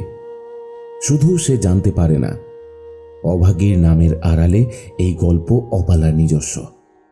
একে একে দিন অতিবাহিত হয়। অপালার ক্ষত সেরে উঠলেও দাগগুলো মলিন হয় না। সুন্দর মুখমণ্ডলের পোড়া অংশ তার আত্মবিশ্বাসে চির ধরালেও সে সাহেবের বাড়িতে বেশ নিরাপদেই ছিল। অপরদিকে প্রতাপবাবু ভালো মানুষের আড়ালে এক এক করে তার স্বার্থ পূরণ করতে থাকে। দাদা আর বৌদিদির বিয়োগে সমস্ত বিষয় আশয়ের আইনি কাগজপত্রে নিজের অধিকারী সত্তাটিকেই কায়েম করে সে। ব্যবসাগুলো দখল করে নিজের প্রভাব প্রতিপত্তিতে ক্রমশ লোভী হয়ে পড়ল সে। দাম্ভিকতা তাকে গ্রাস করে ফেলল সম্পূর্ণভাবে। শ্যালক জয়দীপকে দিয়ে সে নানান জটিল কুটিল ক্রিয়া চরিতার্থ করে থাকে। প্রতাপবাবুর সঙ্গে সুষমার দাম্পত্যের সম্পর্ক ক্রমশ ফিকে হয়ে এল। অপালার মৃত্যুর পর থেকেই বড় শান্ত হয়ে পড়ে সুষমা। ভবচরণবাবু মালা গাঁথতে বসে সুষমার সঙ্গ পায় না। পারিপার্শ্বিক চাপের মধ্যে হারিয়ে যেতে থাকে সুষমার স্বাভাবিকত্ব। কালীবাড়ির মন্দিরে নিত্য সেবা করেই সে এখন একমাত্র সুখ খুঁজে পায়। কালীবাড়ির দেবী মূর্তি যেন জৌলুস হারিয়েছে। বাড়ির আর 5টা মেয়ের মতো মায়ের মূর্তিটিও যেন অসহায়ভাবে সাক্ষী হয়ে রয়েছেন ঘটে চলা সমস্ত অন্যায়ের। সুষমা প্রায়ই রাঙাপিসিকে বলে থাকে, তেনার কি সুমতি হবে না রাঙাপিসি? বড্ড ভয় করে, মনে হয় এই বুঝি মা জাগ্রত হবেন, আর মায়ের সেই দৃষ্টিতে ক্ষমার চিহ্নটুকু থাকবে না। সেই কোন ছোট বয়সে বেদবা হয়ে এত বয়সকাল অবধি দাদার বাড়িতে রয়েছি, অনেক ঝড়ঝাপটা পেরিয়েছি। সেই অভিজ্ঞতা থেকেই বলবো, সয়ে জামা, শুধু সয়ে যা, রাগ করিস নে। এ বাড়িতে মাও যে শান্ত, সাংসারিক মায়া জালে আবদ্ধ। শুধু কালীবাড়ি নয়, সমসাময়িক প্রত্যেকটি গৃহকোণেই কেঁদে ওঠে এক এক নারী। সুষমা, অপালার মতো শত শত নারীরা শুধুমাত্র সাংসারিক কলয়ের ভিত্তিতে আজীবন সহ্য করে যাচ্ছে এই দুর্বিষহ জীবন। মাস অতিক্রম হয়। অপালার সকল দুঃখ কষ্টে প্রলেপ দিয়ে বেলি আত্মজা হয়ে ওঠে। শিশু সুলভ স্পর্শ করে সে কেবলই জানতে চায়, ক্ষতস্থানে এখনো ব্যথা বুঝি? মুখেই পোড়া দাগ কিসের? অপালা কোনো উত্তর দিতে পারে না। উত্তরগুলো যেন অশ্রু হয়ে বইতে থাকে। কেবলই থেকে যায় ক্ষতর চিহ্নটুকু, যা অশ্রুবিন্দুতেও মুছে যায় না। সুন্দর মুখমণ্ডলে পোড়া চামড়ার দাগ দিনে দিনে আরও সুস্পষ্ট হয়ে ওঠে। বর্তমানে তার বেঁচে থাকার একমাত্র উপলক্ষ হয়ে উঠেছে বেলি। বেশিরভাগ সময় তার কেটে যায় তাকে সঙ্গ দিতেই।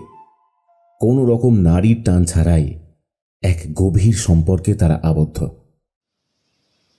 সকালে সাহেবের জল খাবার বানাতে গিয়ে কথা প্রসঙ্গে মলি অপালাকে প্রশ্ন করে, তোমার মুখে এই পোড়া দাগটা কিসের? সতীরূপে দাহ করা হচ্ছিল, কোনো রকমে বেঁচে গিয়েছি, কিন্তু আগুন কি কারোর আপন হয় গো? দাগগুলো থেকে গেছে নিয়তির ছাপ হয়ে। বলো কি, তুমি তুমি বেঁচে ফিরলে কেমন করে? গায়ের ধর্মান্ধ মানুষগুলো তোমায় ছেড়ে দিলে? জীবন হাতে করে পালিয়ে এসেছি বলতে পারো। তারপর যখন সাহেবের গাড়ির তলায় মরতে চাইছিলাম, তখন তিনি দেবদূত হয়ে বাঁচিয়ে দিলেন, আশ্রয় দিলেন। হ্যাঁ, দেবদূতই বটে। পণ দিতে পারিনি বলে আমাকেও অনেক তিরস্কার সইতে হয়েছিল। প্রতিবাদ করেছিলাম বলে আমাকে কুলোটা অপবাদ দিয়ে বিতাড়িত করেছিলেন আমার শ্বশুরবাড়ির লোক। নিজের বাড়িতে ফিরে এলেও তারা মুখ ফিরিয়ে নেয়। অবশেষে আত্মহত্যা না করে সাহেবের দ্বারস্থ হই। স্বেচ্ছায় খ্রিস্ট ধর্ম গ্রহণ করে আজকে এখানেই থেকে গেছি। আর কখনো ও বাড়ি যাওনি? না, যাইনি। তবে গোপনে গ্রামে ঘুরে এসেছিলাম একবার। ঘোমটার আড়ালে এই মালতীকে কেউ চিনে উঠতে পারেনি। কি জানো তো, সাহেবী আদব কায়দা শিখে নিলেও আজও গ্রামে নিজের বাড়িটার জন্য মনটা কেঁদে ওঠে। গায়ের কথা মনে পড়লে তুমিও যেও। কেমন? যে গায়ে কালীবাড়িতে মা জাগ্রত, নিত্য পূজা পায়, সে বাড়ির মেয়ে বউরা কেন চোখের জল ফেলবে বলতে পারো? মা আমাদের মাঝে সুপ্ত অবস্থাতেই রয়েছেন। যেই দিন সেই সত্তা জেগে উঠবে, সেই দিন শুধু কালীবাড়ি নয়, গায়ের কোনো মেয়ের করুণ দুর্দশা থাকবে না। বহুদিন হলো গায়ের মন্দিরে কালীবাড়ির মায়ের মুখ দর্শন করতে পারিনি। মায়ের মুখ শেষ দেখেছিলাম বিতাড়িত হওয়ার দিনে। তারপর এক প্রকার অভিমান থেকেই আর মন্দিরে প্রবেশ করিনি। গায়ের মিলেচ্ছ অপবাদ শুনতে শুনতে বিতৃষ্ণায় ভিন্ন ধর্ম গ্রহণ করেছি। কিন্তু আজও সুখে দুঃখে মনে মনে মায়ের মুখখানাই ভেসে ওঠে। ভাবের বিনিময় হতে বড্ড হালকা লাগে অপালার।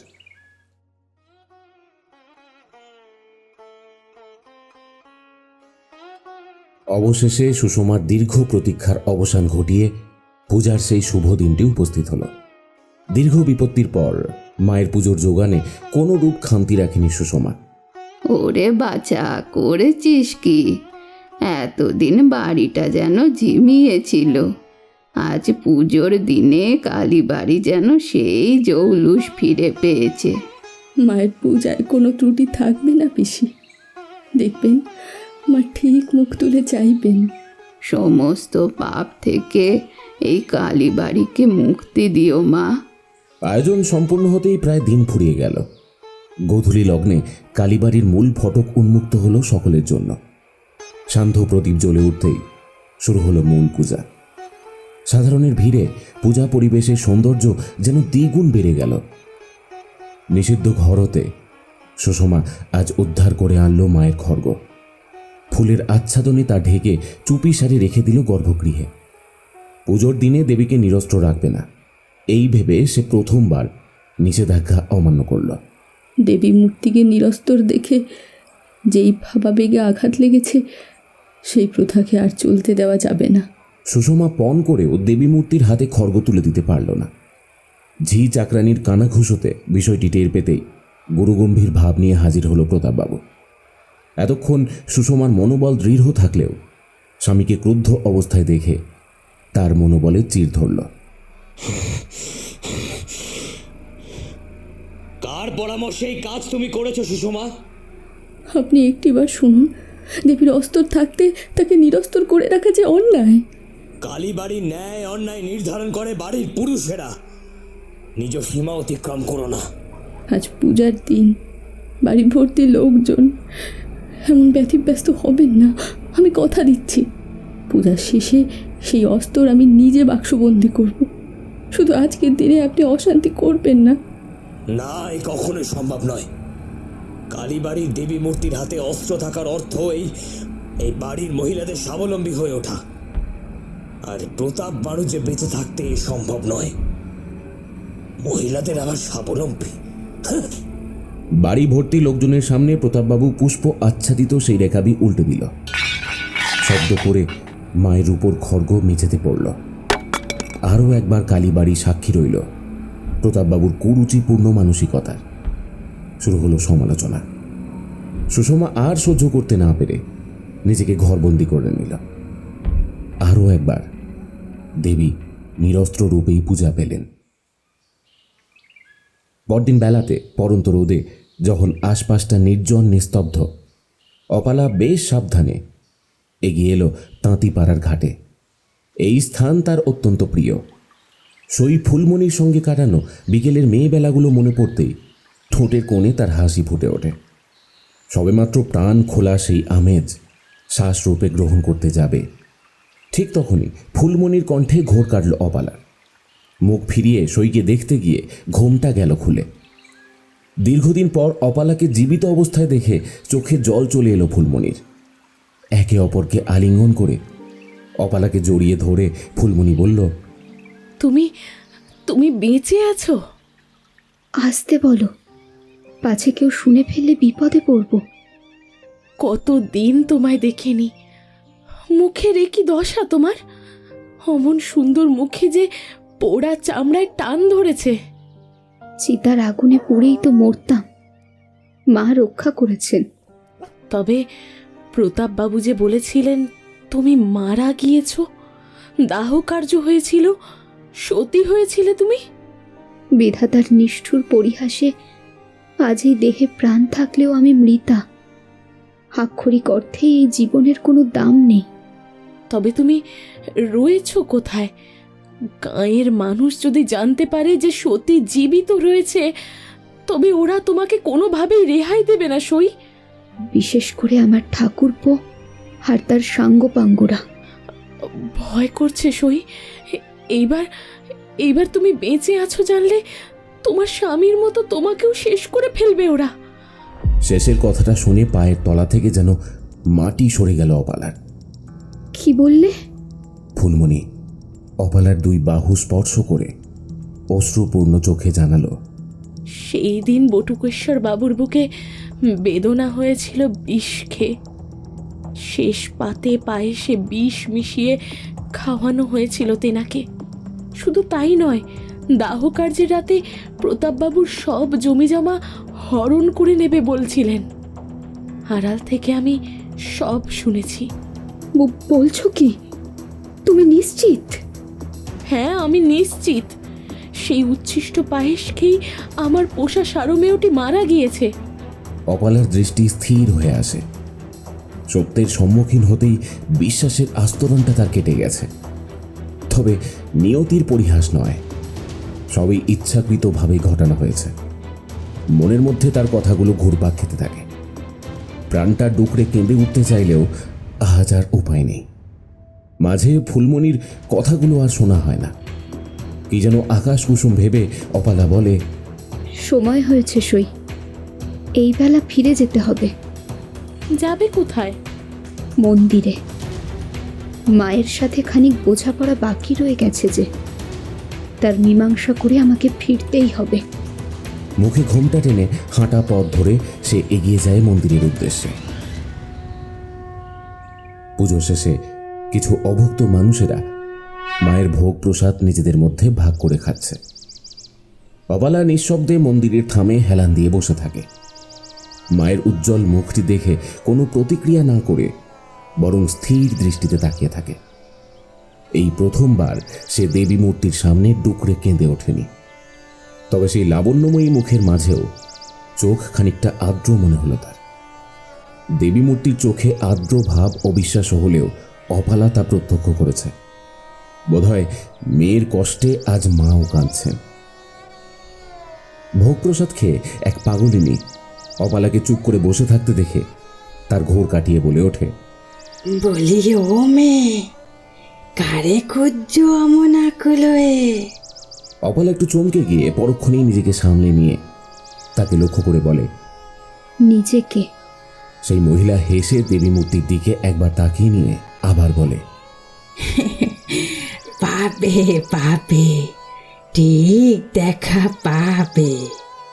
রুক্ষ মুখে এক প্রাণোচ্ছল হাসি দেখে অপালার মন খানিকটা হালকা হয়। পরক্ষণেই তাকে অবাক করে দিয়ে পাগলিনী মন্দির প্রাঙ্গণ থেকে কোথায় যেন উধাও হয়ে গেল। বোধহয় অপালার বোধোদয় করতেই তার এখানে আসা। গ্রীষ্মের প্রখর রোদে বেশি দূর চোখ যায় না। তবে অপালা কল্পনা করে দূরে কোনো এক বৃক্ষতলে সেই পাগলিনী বোধহয় মনোযোগ দিয়ে মায়ের ছবি এঁকে চলেছে। ঘোমটায় মুখ ঢেকে কাঁচা পথ হেঁটে সে ফিরে আসে সাহেবী বাংলোয়। না, এবারেও কেউ তাকে চিনতে পারেনি। সকাল থেকে অপালার খোঁজ না পেয়ে বেলি এদিকে অস্থির হয়ে উঠেছে। আর হবে নাই বা কেন? গল্পের শেষ পর্যায়ে এসে চমকপ্রদ মোড়টাই যে তার অজানা। তাই উদ্গ্রীব হয়ে রবার্টকে সে বলে, কোথায় গিয়েছে পলা? এখনো ফিরে নাই?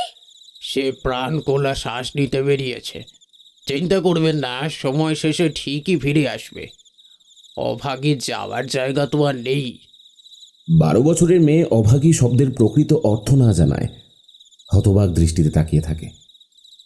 অবশেষে প্রতীক্ষার অবসান ঘটিয়ে বেলির সামনে হাজির হয় অপালা। স্নিগ্ধ হাসি হেসে অভিযোগ জানিয়ে বেলি বলে, এই তোমার আসার সময় হলো? কখন থেকে অপেক্ষা করে বসে আছি গল্প শুনবো বললে, আর তোমার দেখাই নেই। কিশোরীর অভিমান দেখে অপালা তার মান ভঞ্জন করে বলল, বেশ, আমার ভুল হয়েছে। এইবার বলো আমায় কি করতে হবে। অবশেষে কি হয়েছিল অভাগীর, সেটাই বলতে হবে। অভাগী ভালো মন্দের দ্বন্দ্বে জর্জরিত ছিল। সেই মুহূর্তে তার কি যে করণীয় তার উত্তর খুঁজতেই সে দিকভ্রষ্ট। অন্যায় করা হয়েছে, তার উচিত প্রতিবাদ করা, সর্বোপরি অপরাধীদের শাস্তি দেওয়া। কেমন করে পারবে সে? সে যে নিরুপায়, অসহায় অভাগী। সে যে আজন্ম কারোর বিরুদ্ধে মুখে রা কাটেনি। যে কালীর তোমরা পূজা করো, সে কালীর অর্থ কি জানো? না তো। সে আর কেউ নয়, বরং তুমি, আমি, এই পৃথিবীর সকল নারীরা। নারীর সব থেকে শক্তিশালী সত্তাটাই তো হলো কালী, যিনি অন্যায় সহন করেন না, প্রতিবাদ করতে জানেন, যিনি অপরাধীদের শাস্তি দিতে পিছু পা হন না, স্বাবলম্বী অভয়া তিনি, নিজের সমস্ত শক্তি দিয়ে রুখে দাঁড়াতে জানেন। তিনিই কালী, তোমার ঈশ্বর আর আমার শক্তি। বেলির কথা শুনে আশ্চর্য হয় অপালা। এতদিন তো সে এইভাবে ভেবে দেখেনি। কালীবাড়ির দেবী মূর্তিকে নিরস্ত্র দেখে ধারণায় কি কিঞ্চিত বদল ঘটেছে? প্রতিবাদী সত্তাকে দমন করতে কি দেবীকে নিরস্ত্র করা হয়? তাতে কি মনোবল ভেঙে গেছে? এসব প্রশ্নের ভিড়ে বেলির বলা কথাটা যেন কেবলই ঘুরপাক খেতে থাকে তার মগজে। অপরাধীদের শাস্তি দেওয়া উচিত, অন্যায় করে সুখে রয়েছে যারা, তাদের শাস্তি দেওয়া উচিত। অপালার ললাটি ভাঁজ পড়ে, মুখের ভঙ্গিমা তীব্র হয়। কথায় বলে, প্রতিশোধের চেয়ে প্রতিশোধ স্পৃহা আরও ভয়ঙ্কর। ঠিক এই মুহূর্তে অপালার মনে একরাশ ঘৃণা ও রাগ ছাড়া আর কিছুই নেই। বেলিকে সঙ্গ দিতে গিয়ে যে সময় কিভাবে পার হয়ে যায় তা অপালা এখনো বুঝতে পারে না। রাতের সময়টুকু অপালার একান্তই নিজস্ব। অন্ধকার নির্জন পরিবেশ বর্তমানে অপালার বেশ প্রিয়। আজও তার ব্যতিক্রম হয়নি। শুধু একাকী সেই নির্জনতা উপভোগ করতে গিয়ে আজ রজার স্মিথ তাকে দেখে ফেলেছেন। অপালা লজ্জিত হওয়ার আগেই তার সমস্ত ইতস্তত বোধ কাটিয়ে রজার স্মিথ বলে ওঠেন, এ কি, তোমার চোখে জল? তুমি কাঁদছো কেন? আজ বড় উচাটনে আছি, নানান প্রশ্ন মনে ভিড় করে আছে। কি যে করণীয় তা কিছুই বুঝতে পারছি না। তুমি তাই করবে যা তোমার মন চাইবে। মন বলছে আর সহ্য করো না, অপরাধীদের শাস্তি দিতে হবে। কিন্তু আদৌ কি তা সম্ভব? তুমি চাইলেই সম্ভব। অপালা হয়তো পেরে উঠবে না, কিন্তু ঘৃণার তেজ থেকে জন্ম নেবে তেজস্বী, সে ঠিকই পারবে। তেজস্বী? সে কে সাহেব? নির্দিষ্ট কেউ নয়, যে অন্যায় সহ্য না করে প্রতিবাদ করতে জানে, যার তেজে পাপ নষ্ট হয়, সেই তেজস্বী। রজার স্মিথ স্নেহের বশে অপালার মাথায় হাত রেখে বলেন, আমি তোমার মধ্যে সেই তেজ দেখেছি। আমি চাই তুমি তাদের শাস্তি দাও। মামলা মোকদ্দমা সবটা আমি বুঝে নেব। রজার স্মিথের কথায় অপালা ভরসা পেলেও সে দৃঢ় প্রতিজ্ঞ হয় এই ভেবে যে প্রতাপবাবুরও লোকবল কম নেই। দুবেলা সাহেবদের সঙ্গে ওঠা বসা, সেখানে মামলা হলে পরিত্রাণের উপায় তিনি ঠিক খুঁজে বের করে নেবেন। সুতরাং মামলা করা বৃথা। কি ভাবছো? তেজস্বী রুখে দাঁড়াবে সাহেব, তাকে রুখে দাঁড়াতেই হবে, সম্মুখীন হতে হবে অপরাধীদের। সাহেবী বাংলোয় সেই রাতেই জন্ম হয় তেজস্বীর, নির্ভীক স্বাবলম্বী এক নারী চরিত্র, যার জন্মই হয়েছে প্রতিবাদ করার জন্য। কালীবাড়িতে ঘটে চলা সমস্ত অন্যায়ের ন্যায় সাধন করতেই তার জন্ম।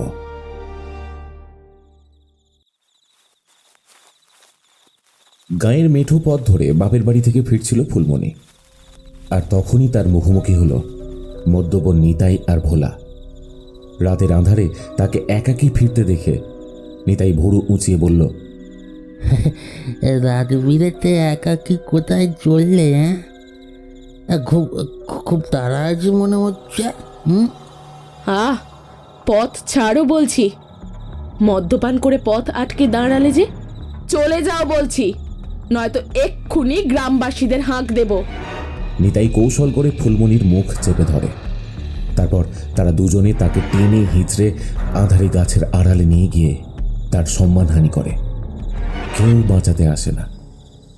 এতদিন পর্যন্ত নিতাই ভোলার কুদৃষ্টি থেকে নিজেকে বাঁচিয়ে রাখলেও আজ আর শেষ রক্ষা হলো না।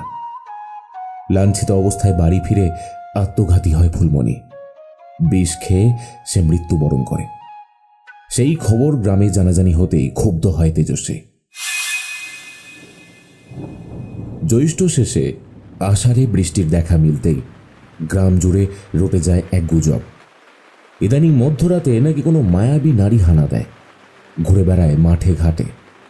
কেবল নিম গাছতলায় সেই পাগলিনী বলে, বাপের গড়া টইটুম্বর কি না, তাই তো মা প্রকট হয়েছেন। ফলে গ্রামের লোকের মধ্যে ভীতি বেড়ে গেল দ্বিগুণ। সন্ধ্যা হলেই রাস্তায় জনপ্রাণীর দেখা মেলে না। সেই মায়াবী নারী নাকি হঠাৎ উদয় হয়ে অপরাধীদের শাস্তি দেয়। তার হাতের ধারালো খড়গ দেখে নাকি বুক কেঁপে ওঠে আচ্ছা আচ্ছা বলশালী যুবকের। কালীবাড়ি জুড়েও আজকাল সব অদ্ভুত ঘটনা ঘটে চলে। রাত বাড়লেই মন্দির প্রাঙ্গণ ও উঠোনে শুনতে পাওয়া যায় নূপুরের শব্দ। মধ্যরাতের এই পদ শব্দ রহস্যের কেউই সুরাহা করতে পারেনি। অতএব সেখানে উৎপত্তি বিভিন্ন মতবাদের।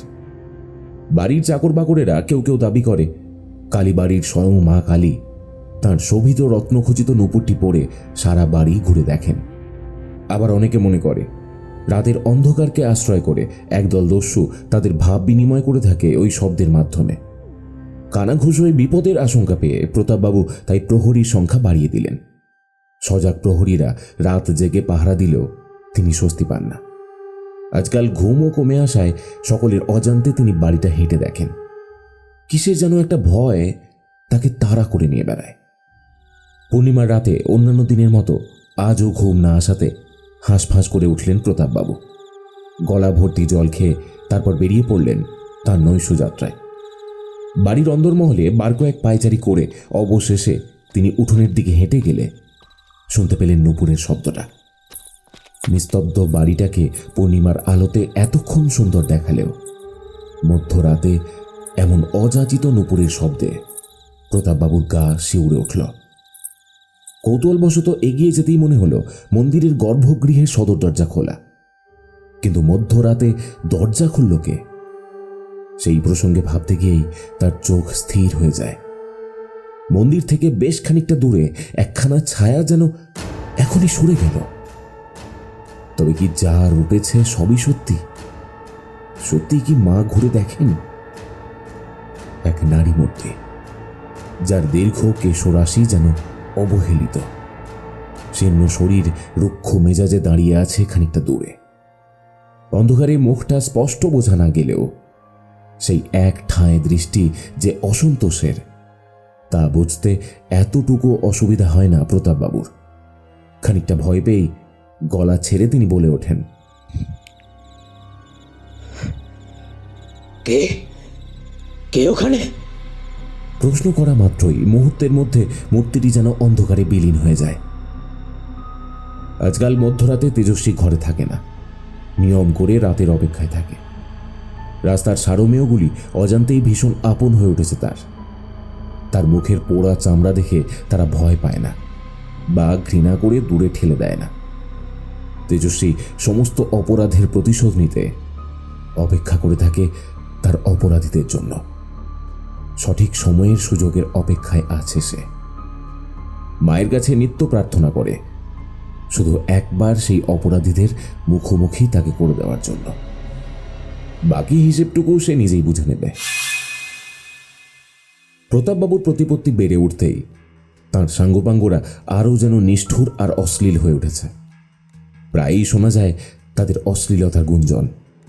গ্রামের মহিলাদের ওপর তাদের লোলুপ দৃষ্টি সর্বদা থাকে। সেই কথা অবশ্য কান এড়িয়ে যায়নি তেজস্বীর। দিন 15 পর অবশেষে সুযোগ পেল সে। জোর করে নিয়ে নেওয়া জমি সাহেবদের বেচে যে মোটা অঙ্কের টাকা প্রতাপবাবু পেয়েছিলেন তারই সিকি ভাগ তিনি বিলিয়েছেন তার সাঙ্গপাঙ্গদের মাঝখানে। সেই টাকায় চলছে মদের আসর। সেই কথা তেজস্বী শুনেছিল কানাঘুষোতে। আজই সেই চূড়ান্ত ক্ষণ। সে সিদ্ধান্ত নিল অন্ধকারকে কেন্দ্র করেই তাকে তার কর্মযোগ্য সাধন করতে হবে। আজ সে উগ্র প্রচণ্ডা। তার হারানোর ভয় কোনো কিছুরই নেই। সহসা সে একাই এগিয়ে চলে গ্রামের মন্দিরের দিকে। ঝোড়ো হাওয়ায় মন্দিরের ঘণ্টাগুলো তুলে উঠতেই তার হাতের খাঁড়াটা শক্ত করে চেপে ধরে সে এগিয়ে চলে। তার ঠিক পিছনেই যেখানে কলা গাছের সারি সেখানেই চলছে মদ্যপান। প্রতাপবাবুর সাঙ্গপাঙ্গদের মদের ঠেক। আঁধার হলেই সেই চত্বরে কোনো মহিলা পা রাখে না। ভুল করে কেউ সেখানে হাজির হলেই তাকে হতে হবে তাদের শিকার। নুপুরের শব্দ পেয়ে নিতাই বলে ওঠে, মেয়ের ছেলের পায়ের শব্দ পাচ্ছি মনে হচ্ছে। আরে কি যে বলিস, সন্ধ্যার দিকে এদিক পানে মেয়ে ছেলে আসবে কি করতে শুনি? হাট সারা, দুবার তোর গলায় ঢালতে কি কানের মাথা খেয়ে ফেলেছিস নাকি? হ্যাঁ, ভুল কি বললাম? বচসা খানিক বাড়তেই নুপুরের শব্দটা কেমন যেন থেমে যায়।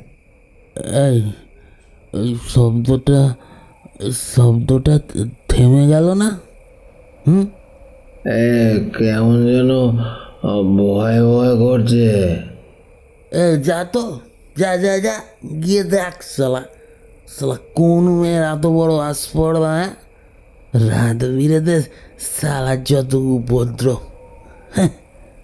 ভোলা সবেমাত্র উঠে দাঁড়াবে, ঠিক তখনই মন্দিরের ক্ষীণ আলোয় সে দেখে বেশ খানিকটা দূরেই এক ছায়া মূর্তি খাড়া হাতে এক দৃষ্টিতে তাদের দিকেই তাকিয়ে আছে।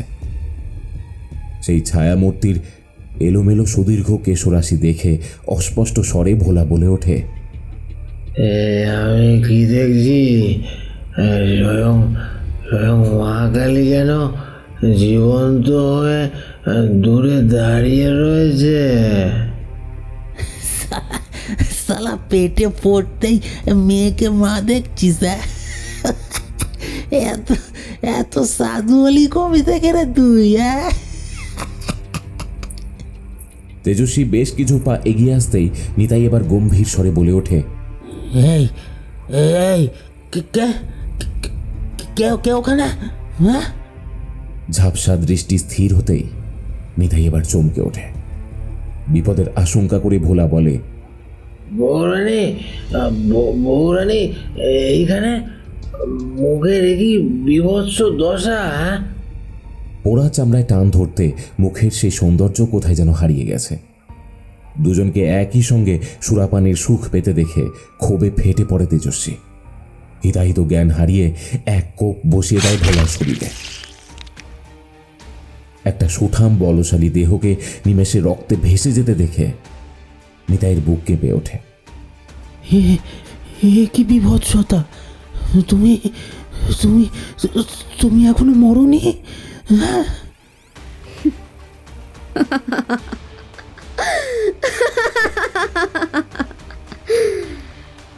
অষ্টাদশীর সেই অপালা তো কবেই মারা গিয়েছে। এখন যে রয়েছে সে তেজস্বী। সমস্ত পাপের শিক্ষা দিতে আজ আমায় সম্মুখীন হতেই হয়েছে। বৌরানী, বড় ভুল হয়ে গেছে বৌরানী। আমায় ক্ষমা করে দাও, তুমি ক্ষমা করে দাও। মনে পড়ে কাল বৈশাখীর ঝঞ্ঝার সেই রাত। অসহায় মেয়েটা প্রাণে বাঁচতে চেয়েছিল, আর তোরা সেই সুযোগে তার সতীত্ব হরণ করে লুটপাট করতে চেয়েছিলিস। কি প্রচণ্ড নিষ্ঠুর! করুণা হয়েছিল তোদের একটি বারও? ভুল হয়ে গিয়েছে, বড় ভুল হয়ে গিয়েছে। এইবারের মতো ক্ষমা করে দাও বৌরানী, এইবারের মতো ক্ষমা করে দাও। মনে পড়ে আমার সেই ফুলমণির কথা। বাপ মরা অভাগীকে পথ আটকে সেই সন্ধ্যায় তার কি চরম সর্বনাশ করেছিলিস। তারপর আর তার শ্বশুর ঘর করা হয়নি। আমার প্রাণের সই বিষ খেয়েছিল। এইরকম গায়ের আরও যে কত মেয়েকে লাঞ্ছিত হতে হয়েছে তার হিসেব কে রেখেছে? আমি যে বয়োজ্যেষ্ঠ, মন্দিরে মায়ের সামনে আমার পাপের শাস্তি দিতে গিয়ে তুমিও পাপ করে ফেলবে যে? হ্যাঁ, কালের আধার ঘোচাতে কালীকেই অবতীর্ণ হতে হয় বারবার। নিতাইয়ের ওপর দৃষ্টি স্থির করে রক্তাক্ত সেই খাড়া মাথাটিকে দুটো খণ্ড করে ফেলে। মাটিতে থরথর করে কাঁপতে থাকে নিতাইয়ের দেহ। তা দেখে খানিকটা উপভোগ করে তেজস্বী। কেন জানি না, আজ তার মুখে উদাসীনতা নয়, বরং খেলা করছে এক রক্তাক্ত ক্রূর হাসি। হাওয়ায় দুলতে থাকে মন্দিরের সমস্ত ঘণ্টা, যেন প্রকৃতিও উত্তাল হয়েছে। অসময়ে আবহাওয়ার বিবর্তনে অকাল দুর্যোগ জানান দেয় শাস্তির সেই বিভৎসতা।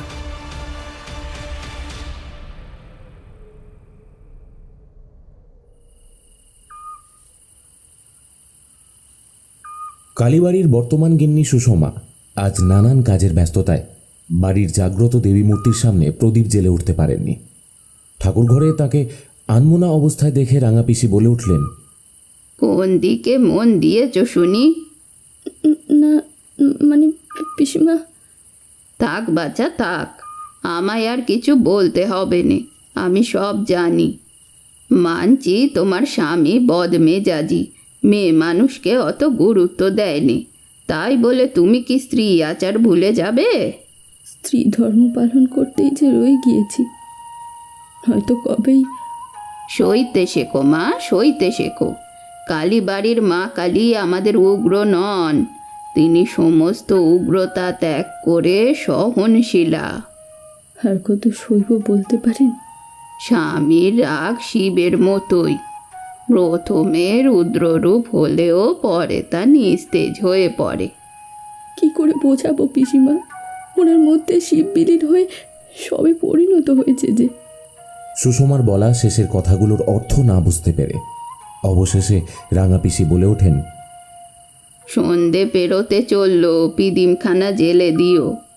আমি বরং যাই গে বৈঠকখানায়, তোমার কর্তার জন্যে পান সেজে দিই। সন্ধ্যায় হাওয়ার দাপুট বুঝে সুষমা পিদিম আগলে বসে থাকে। আজ তার মন চঞ্চল, থেকে থেকেই কেমন যেন কু গাইছে। তেজস্বী সুযোগ বুঝে কালীবাড়িতে প্রবেশ করে। বাড়ির ভৃত্যরা তখন যে যার কাজে ব্যস্ত। হঠাৎ হাওয়ার দাপট বাড়তেই চাকরানীরা দরজা জানালা বন্ধ করতে ছুটে যায় অন্দরমহলে। তেজস্বী চুপি সারে উঠে আসে দ্বিতলে। হাতের খড়গে এখনো লেগে আছে তাজা রক্ত। বটুকেশ্বরবাবুর পড়ার ঘরটি আজ বদলে গিয়েছে মনোরঞ্জনখানায়। এইসব বদল প্রতাপবাবু নিজে হাতে ঘটিয়েছে। ঘর জুড়ে একটা মাদকীয় গন্ধ কেবলই ঘোরাফেরা করছে। ঘরের পরিবর্তিত অবস্থা দেখে প্রথমে চোখে জল এলেও পরে আরও দৃঢ় প্রতিজ্ঞ হয় তেজস্বী। মদিরার ঘোর তখনও কাটেনি প্রতাপবাবুর। বিদেশি সুরে গা ভাসিয়ে আমেজটুকু তিনি উপভোগ করছেন। সেই মনোরঞ্জনে খানিক ব্যাঘাত ঘটিয়ে তেজস্বী বলে ওঠে, বাড়ির বর্তমান কর্তা নিজের আমোদ প্রমোদে ব্যস্ত যে। প্রতাপবাবু তাঁর ঝাপসা দৃষ্টিতে তেজস্বীকে একবার কোনো রকমে দেখে নিয়ে বললেন, কে এই অসময় একাকিত্বে ব্যাঘাত ঘটালি কে রে? আমি, তোমার স্বর্গীয় বৌদিদি। কথাটা শুনেই রীতিমতো নড়ে চড়ে বসলেন প্রতাপবাবু। নেশায় মত্ত অবস্থাতেও তিনি এখন এক প্রকার নিশ্চিত যে এই কণ্ঠ তাঁর অতি পরিচিত। কে কে কে বৌদিদি? কি করে সম্ভব? কালো হিরো যে তোমাকে তোমাকে হত্যা হত্যা তুমি হত্যাই বটে। তরতাজা দুটো হত্যা করেছো তুমি। এই পাপ থেকে কিভাবে নিস্তার পাবে ভেবেছো কখনো? প্রলাপ প্রলাপ প্রলাপ প্রলাপ বকছো তুমি, প্রলাপ বকছো। তোমার দাদা কখনো তোমায় পর করে দূরে ঠেলে দেননি, বরং নিজে বঞ্চিত হয়ে তোমাকে মর্যাদা দিয়ে এসেছেন। তাকে হত্যা করে কি অর্জন করলে তুমি? না না না, আমি আমি আমি হত্যা করিনি, আমি হত্যা করিনি, আমি হত্যা করিনি। সেদিন দ্বীপ প্রহরে ওনার পায়েসে তুমি বিষ মিশিয়ে দাওনি? না না না না না না না না না, এ মিছে কথা, এ মিছে কথা, আমি এ কাজ করিনি। তবে কি ফুলমণি ভুল শুনেছিল? তুমি তুমি কার কথা শুনে ফিরে এসেছো? সেই নষ্টা মেয়ে মানুষটার। নিজের সুচরিত্র বজায় রাখতে না পেরে যে আত্মঘাতী হয়েছে। মুখ সামলে কথা বলো ঠাকুরপো। প্রশ্রয় পেয়ে তোমার সাঙ্গপাঙ্গ গায়ের বহু মানুষের সর্বনাশ করেছে। আমাকেও যে তারাই মেরে ফেলতে চেয়েছিল, তার সব হিসেব মিলিয়ে দিতে আজ আমি তাদের হত্যা করেছি। তেজস্বী শক্ত চোয়াল আর গম্ভীর মুখমণ্ডল দেখে কেমন যেন বুকটা কেঁপে উঠল প্রতাপবাবুর। তেজস্বীর সেই দৃষ্টিতে কোনো ক্ষমার চিহ্নটুকু নেই। হাতের রক্তাক্ত খড়গ দেখে প্রতাপবাবু বলে উঠলেন, এই শম্ভু শ্যামল, এই কে কোথায় আছিস রে? এই মেয়ে মানুষটাকে নিঃশ্বাস করে দিবি, আর কে কোথায় আছিস? ঝোড়ো হাওয়ার দাপট বেড়ে যেতেই উপর মহলের প্রতাপবাবুর ডাক কারো কানে পৌঁছালো না। তেজস্বী স্থির হয়ে দাঁড়িয়ে রইল, তার মুখে কোনো ভয় নেই। এমন পরিস্থিতিতে উপায় নেই দেখে অবশেষে আত্মসমর্পণ করলেন প্রতাপবাবু। আমায় ক্ষমা করে দাও বৌদিদি, বৌদিদি আমায় ক্ষমা করে দাও, আমাকে ক্ষমা করে দাও, আমি ভুল করে ফেলেছি, ক্ষমা করে দাও, আমাকে ক্ষমা করে দাও বৌদিদি। বৌদিদি, সম্পত্তির অধিকারী ও দেখে আমি দাদাকে হত্যা করেছি, আমাকে ক্ষমা করে দাও, ক্ষমা করে দাও, ক্ষমা করে দাও, ক্ষমা করে দাও। তেজস্বী প্রতাপবাবুর মধ্যে অনুশোচনার কোনো চিহ্নই দেখতে পায় না, বরং সে তখনও ছলনাকে আশ্রয় করে তেজস্বীর অভিপ্রায় বদলে দিতে চাইছে। তেজস্বীর অন্তর একবার বলে ওঠে প্রতাপকে ক্ষমা করে তাকে রেহাই দিতে, কিন্তু সে 100% নিশ্চিত প্রতাপকে রেহাই দিলে সে আরও পাপের ঘোড়া পূর্ণ করবে। তার বদল কখনোই সম্ভব না, বরং আজ কোনোভাবে সে পরিত্রাণ পেলে সর্বাগ্রে সে তেজস্বীকেই হত্যা করবে। তাই আজ তাকে ছাড় দেওয়ার অর্থ তার সমস্ত পাপকে প্রশ্রয় দেওয়া।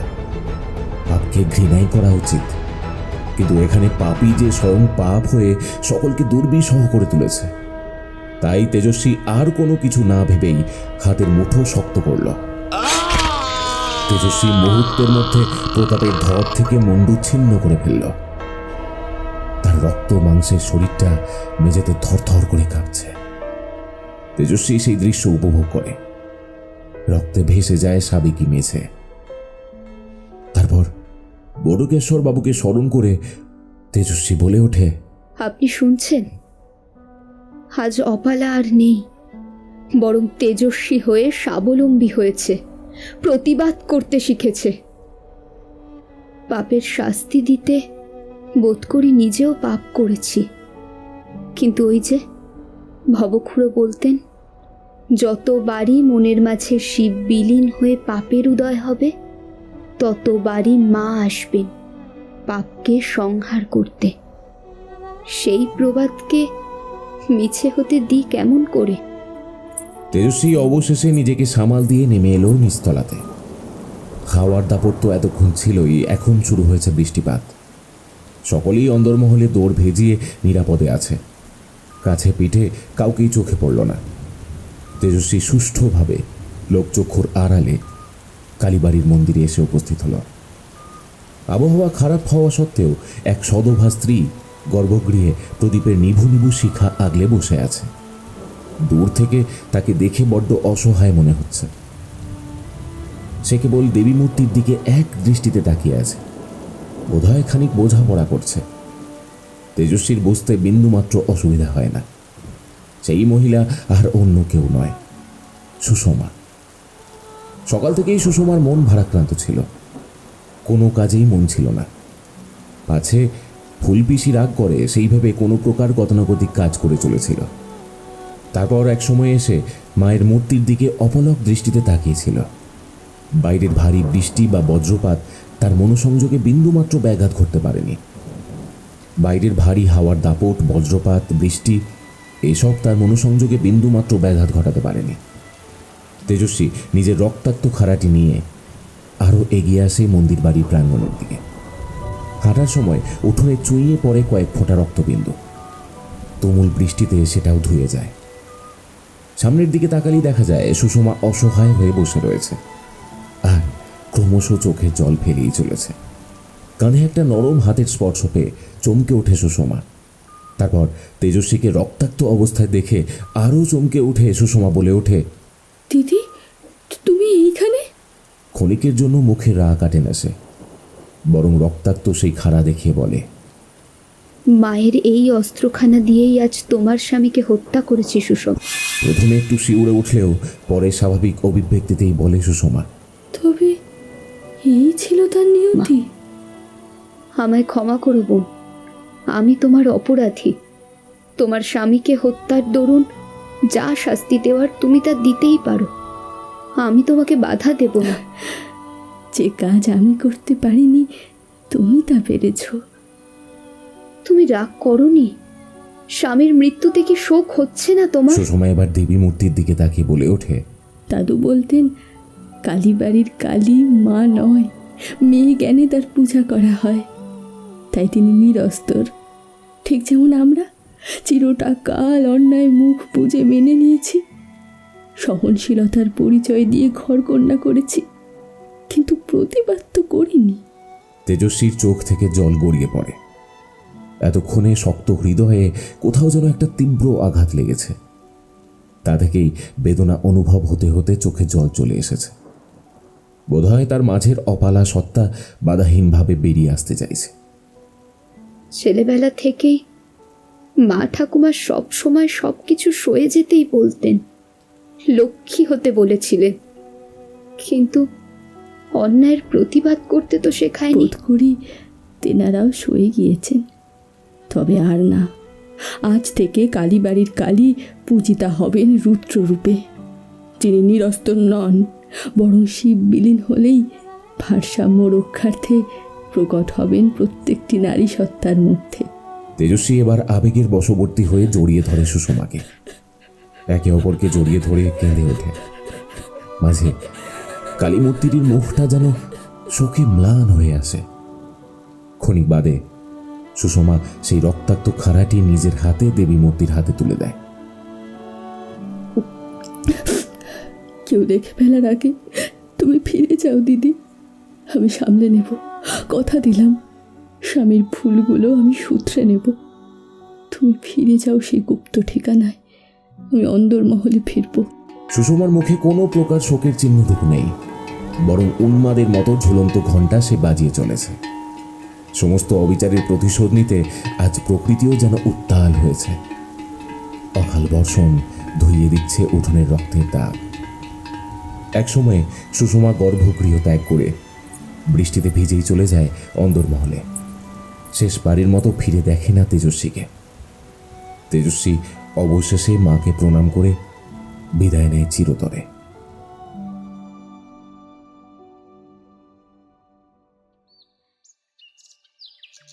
রাত পেরিয়ে সকাল হতেই কালীবাড়িতে শোরগোল পড়ে যায়। প্রতাপবাবুর নৃশংস হত্যা একটা রহস্য হয়েই থেকে যায় আজীবন। কেউ কখনো জানতে পারে না প্রতাপবাবুর হত্যাকারী কে। সেদিন রাতে যেন তেজস্বীরূপী অপালা জঙ্গলে নিরুদ্দেশ হয়ে যায়। বালিকা বয়সে গৃহবধূ হয়ে আসা সুষমা জীবনের স্বাভাবিক ছন্দ হারিয়ে হঠাৎ যেন পরিণত হয়ে ওঠে। বাকি জীবনটুকু কালীবাড়িতে থেকে অসহায় মানুষের সেবা যত্ন করেই সে কাটিয়ে দেয়। সুষমাকে কেউ সেই রাত্রি প্রসঙ্গে প্রশ্ন করলে সে উত্তরে জানায়, সেই রাতে যখন মায়ের শরণাপন্ন হয়েছিলেন, পৃথিবীর আলোয় স্পষ্ট তেনাকে দেখেছিলেন। উন্মুক্ত কেশরাশি, হাতে রক্তাক্ত অস্ত্র, রুক্ষ মুখমণ্ডল, চোখে নেই কোনো শোকের ছায়া, শুধুই প্রতিশোধের স্পৃহা। গাঁয়ের ডাকাবুকো যুবকেরা আজও কোনো মহিলার প্রতি কুরুচিপূর্ণ দৃষ্টিপাত করতে ভয় পায়, পাছে দেবী আবির্ভূতা হয়ে তাদের নিধন করেন। এই সমাজে প্রতাপ বারুজ্যের মতো মানুষের ভিড়ে হারিয়ে যায় কত শত বটুকেশ্বর বাবু। তবুও আস্থা আমাদের রয়ে যায় আরাধ্যের প্রতি, মায়ের প্রতি।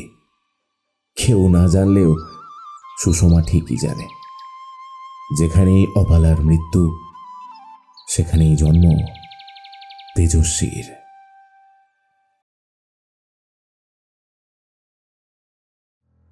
এতক্ষণ আপনারা শুনলেন লেখিকা প্রীতি চক্রবর্তীর কলমে একটি গল্প, তেজস্বী।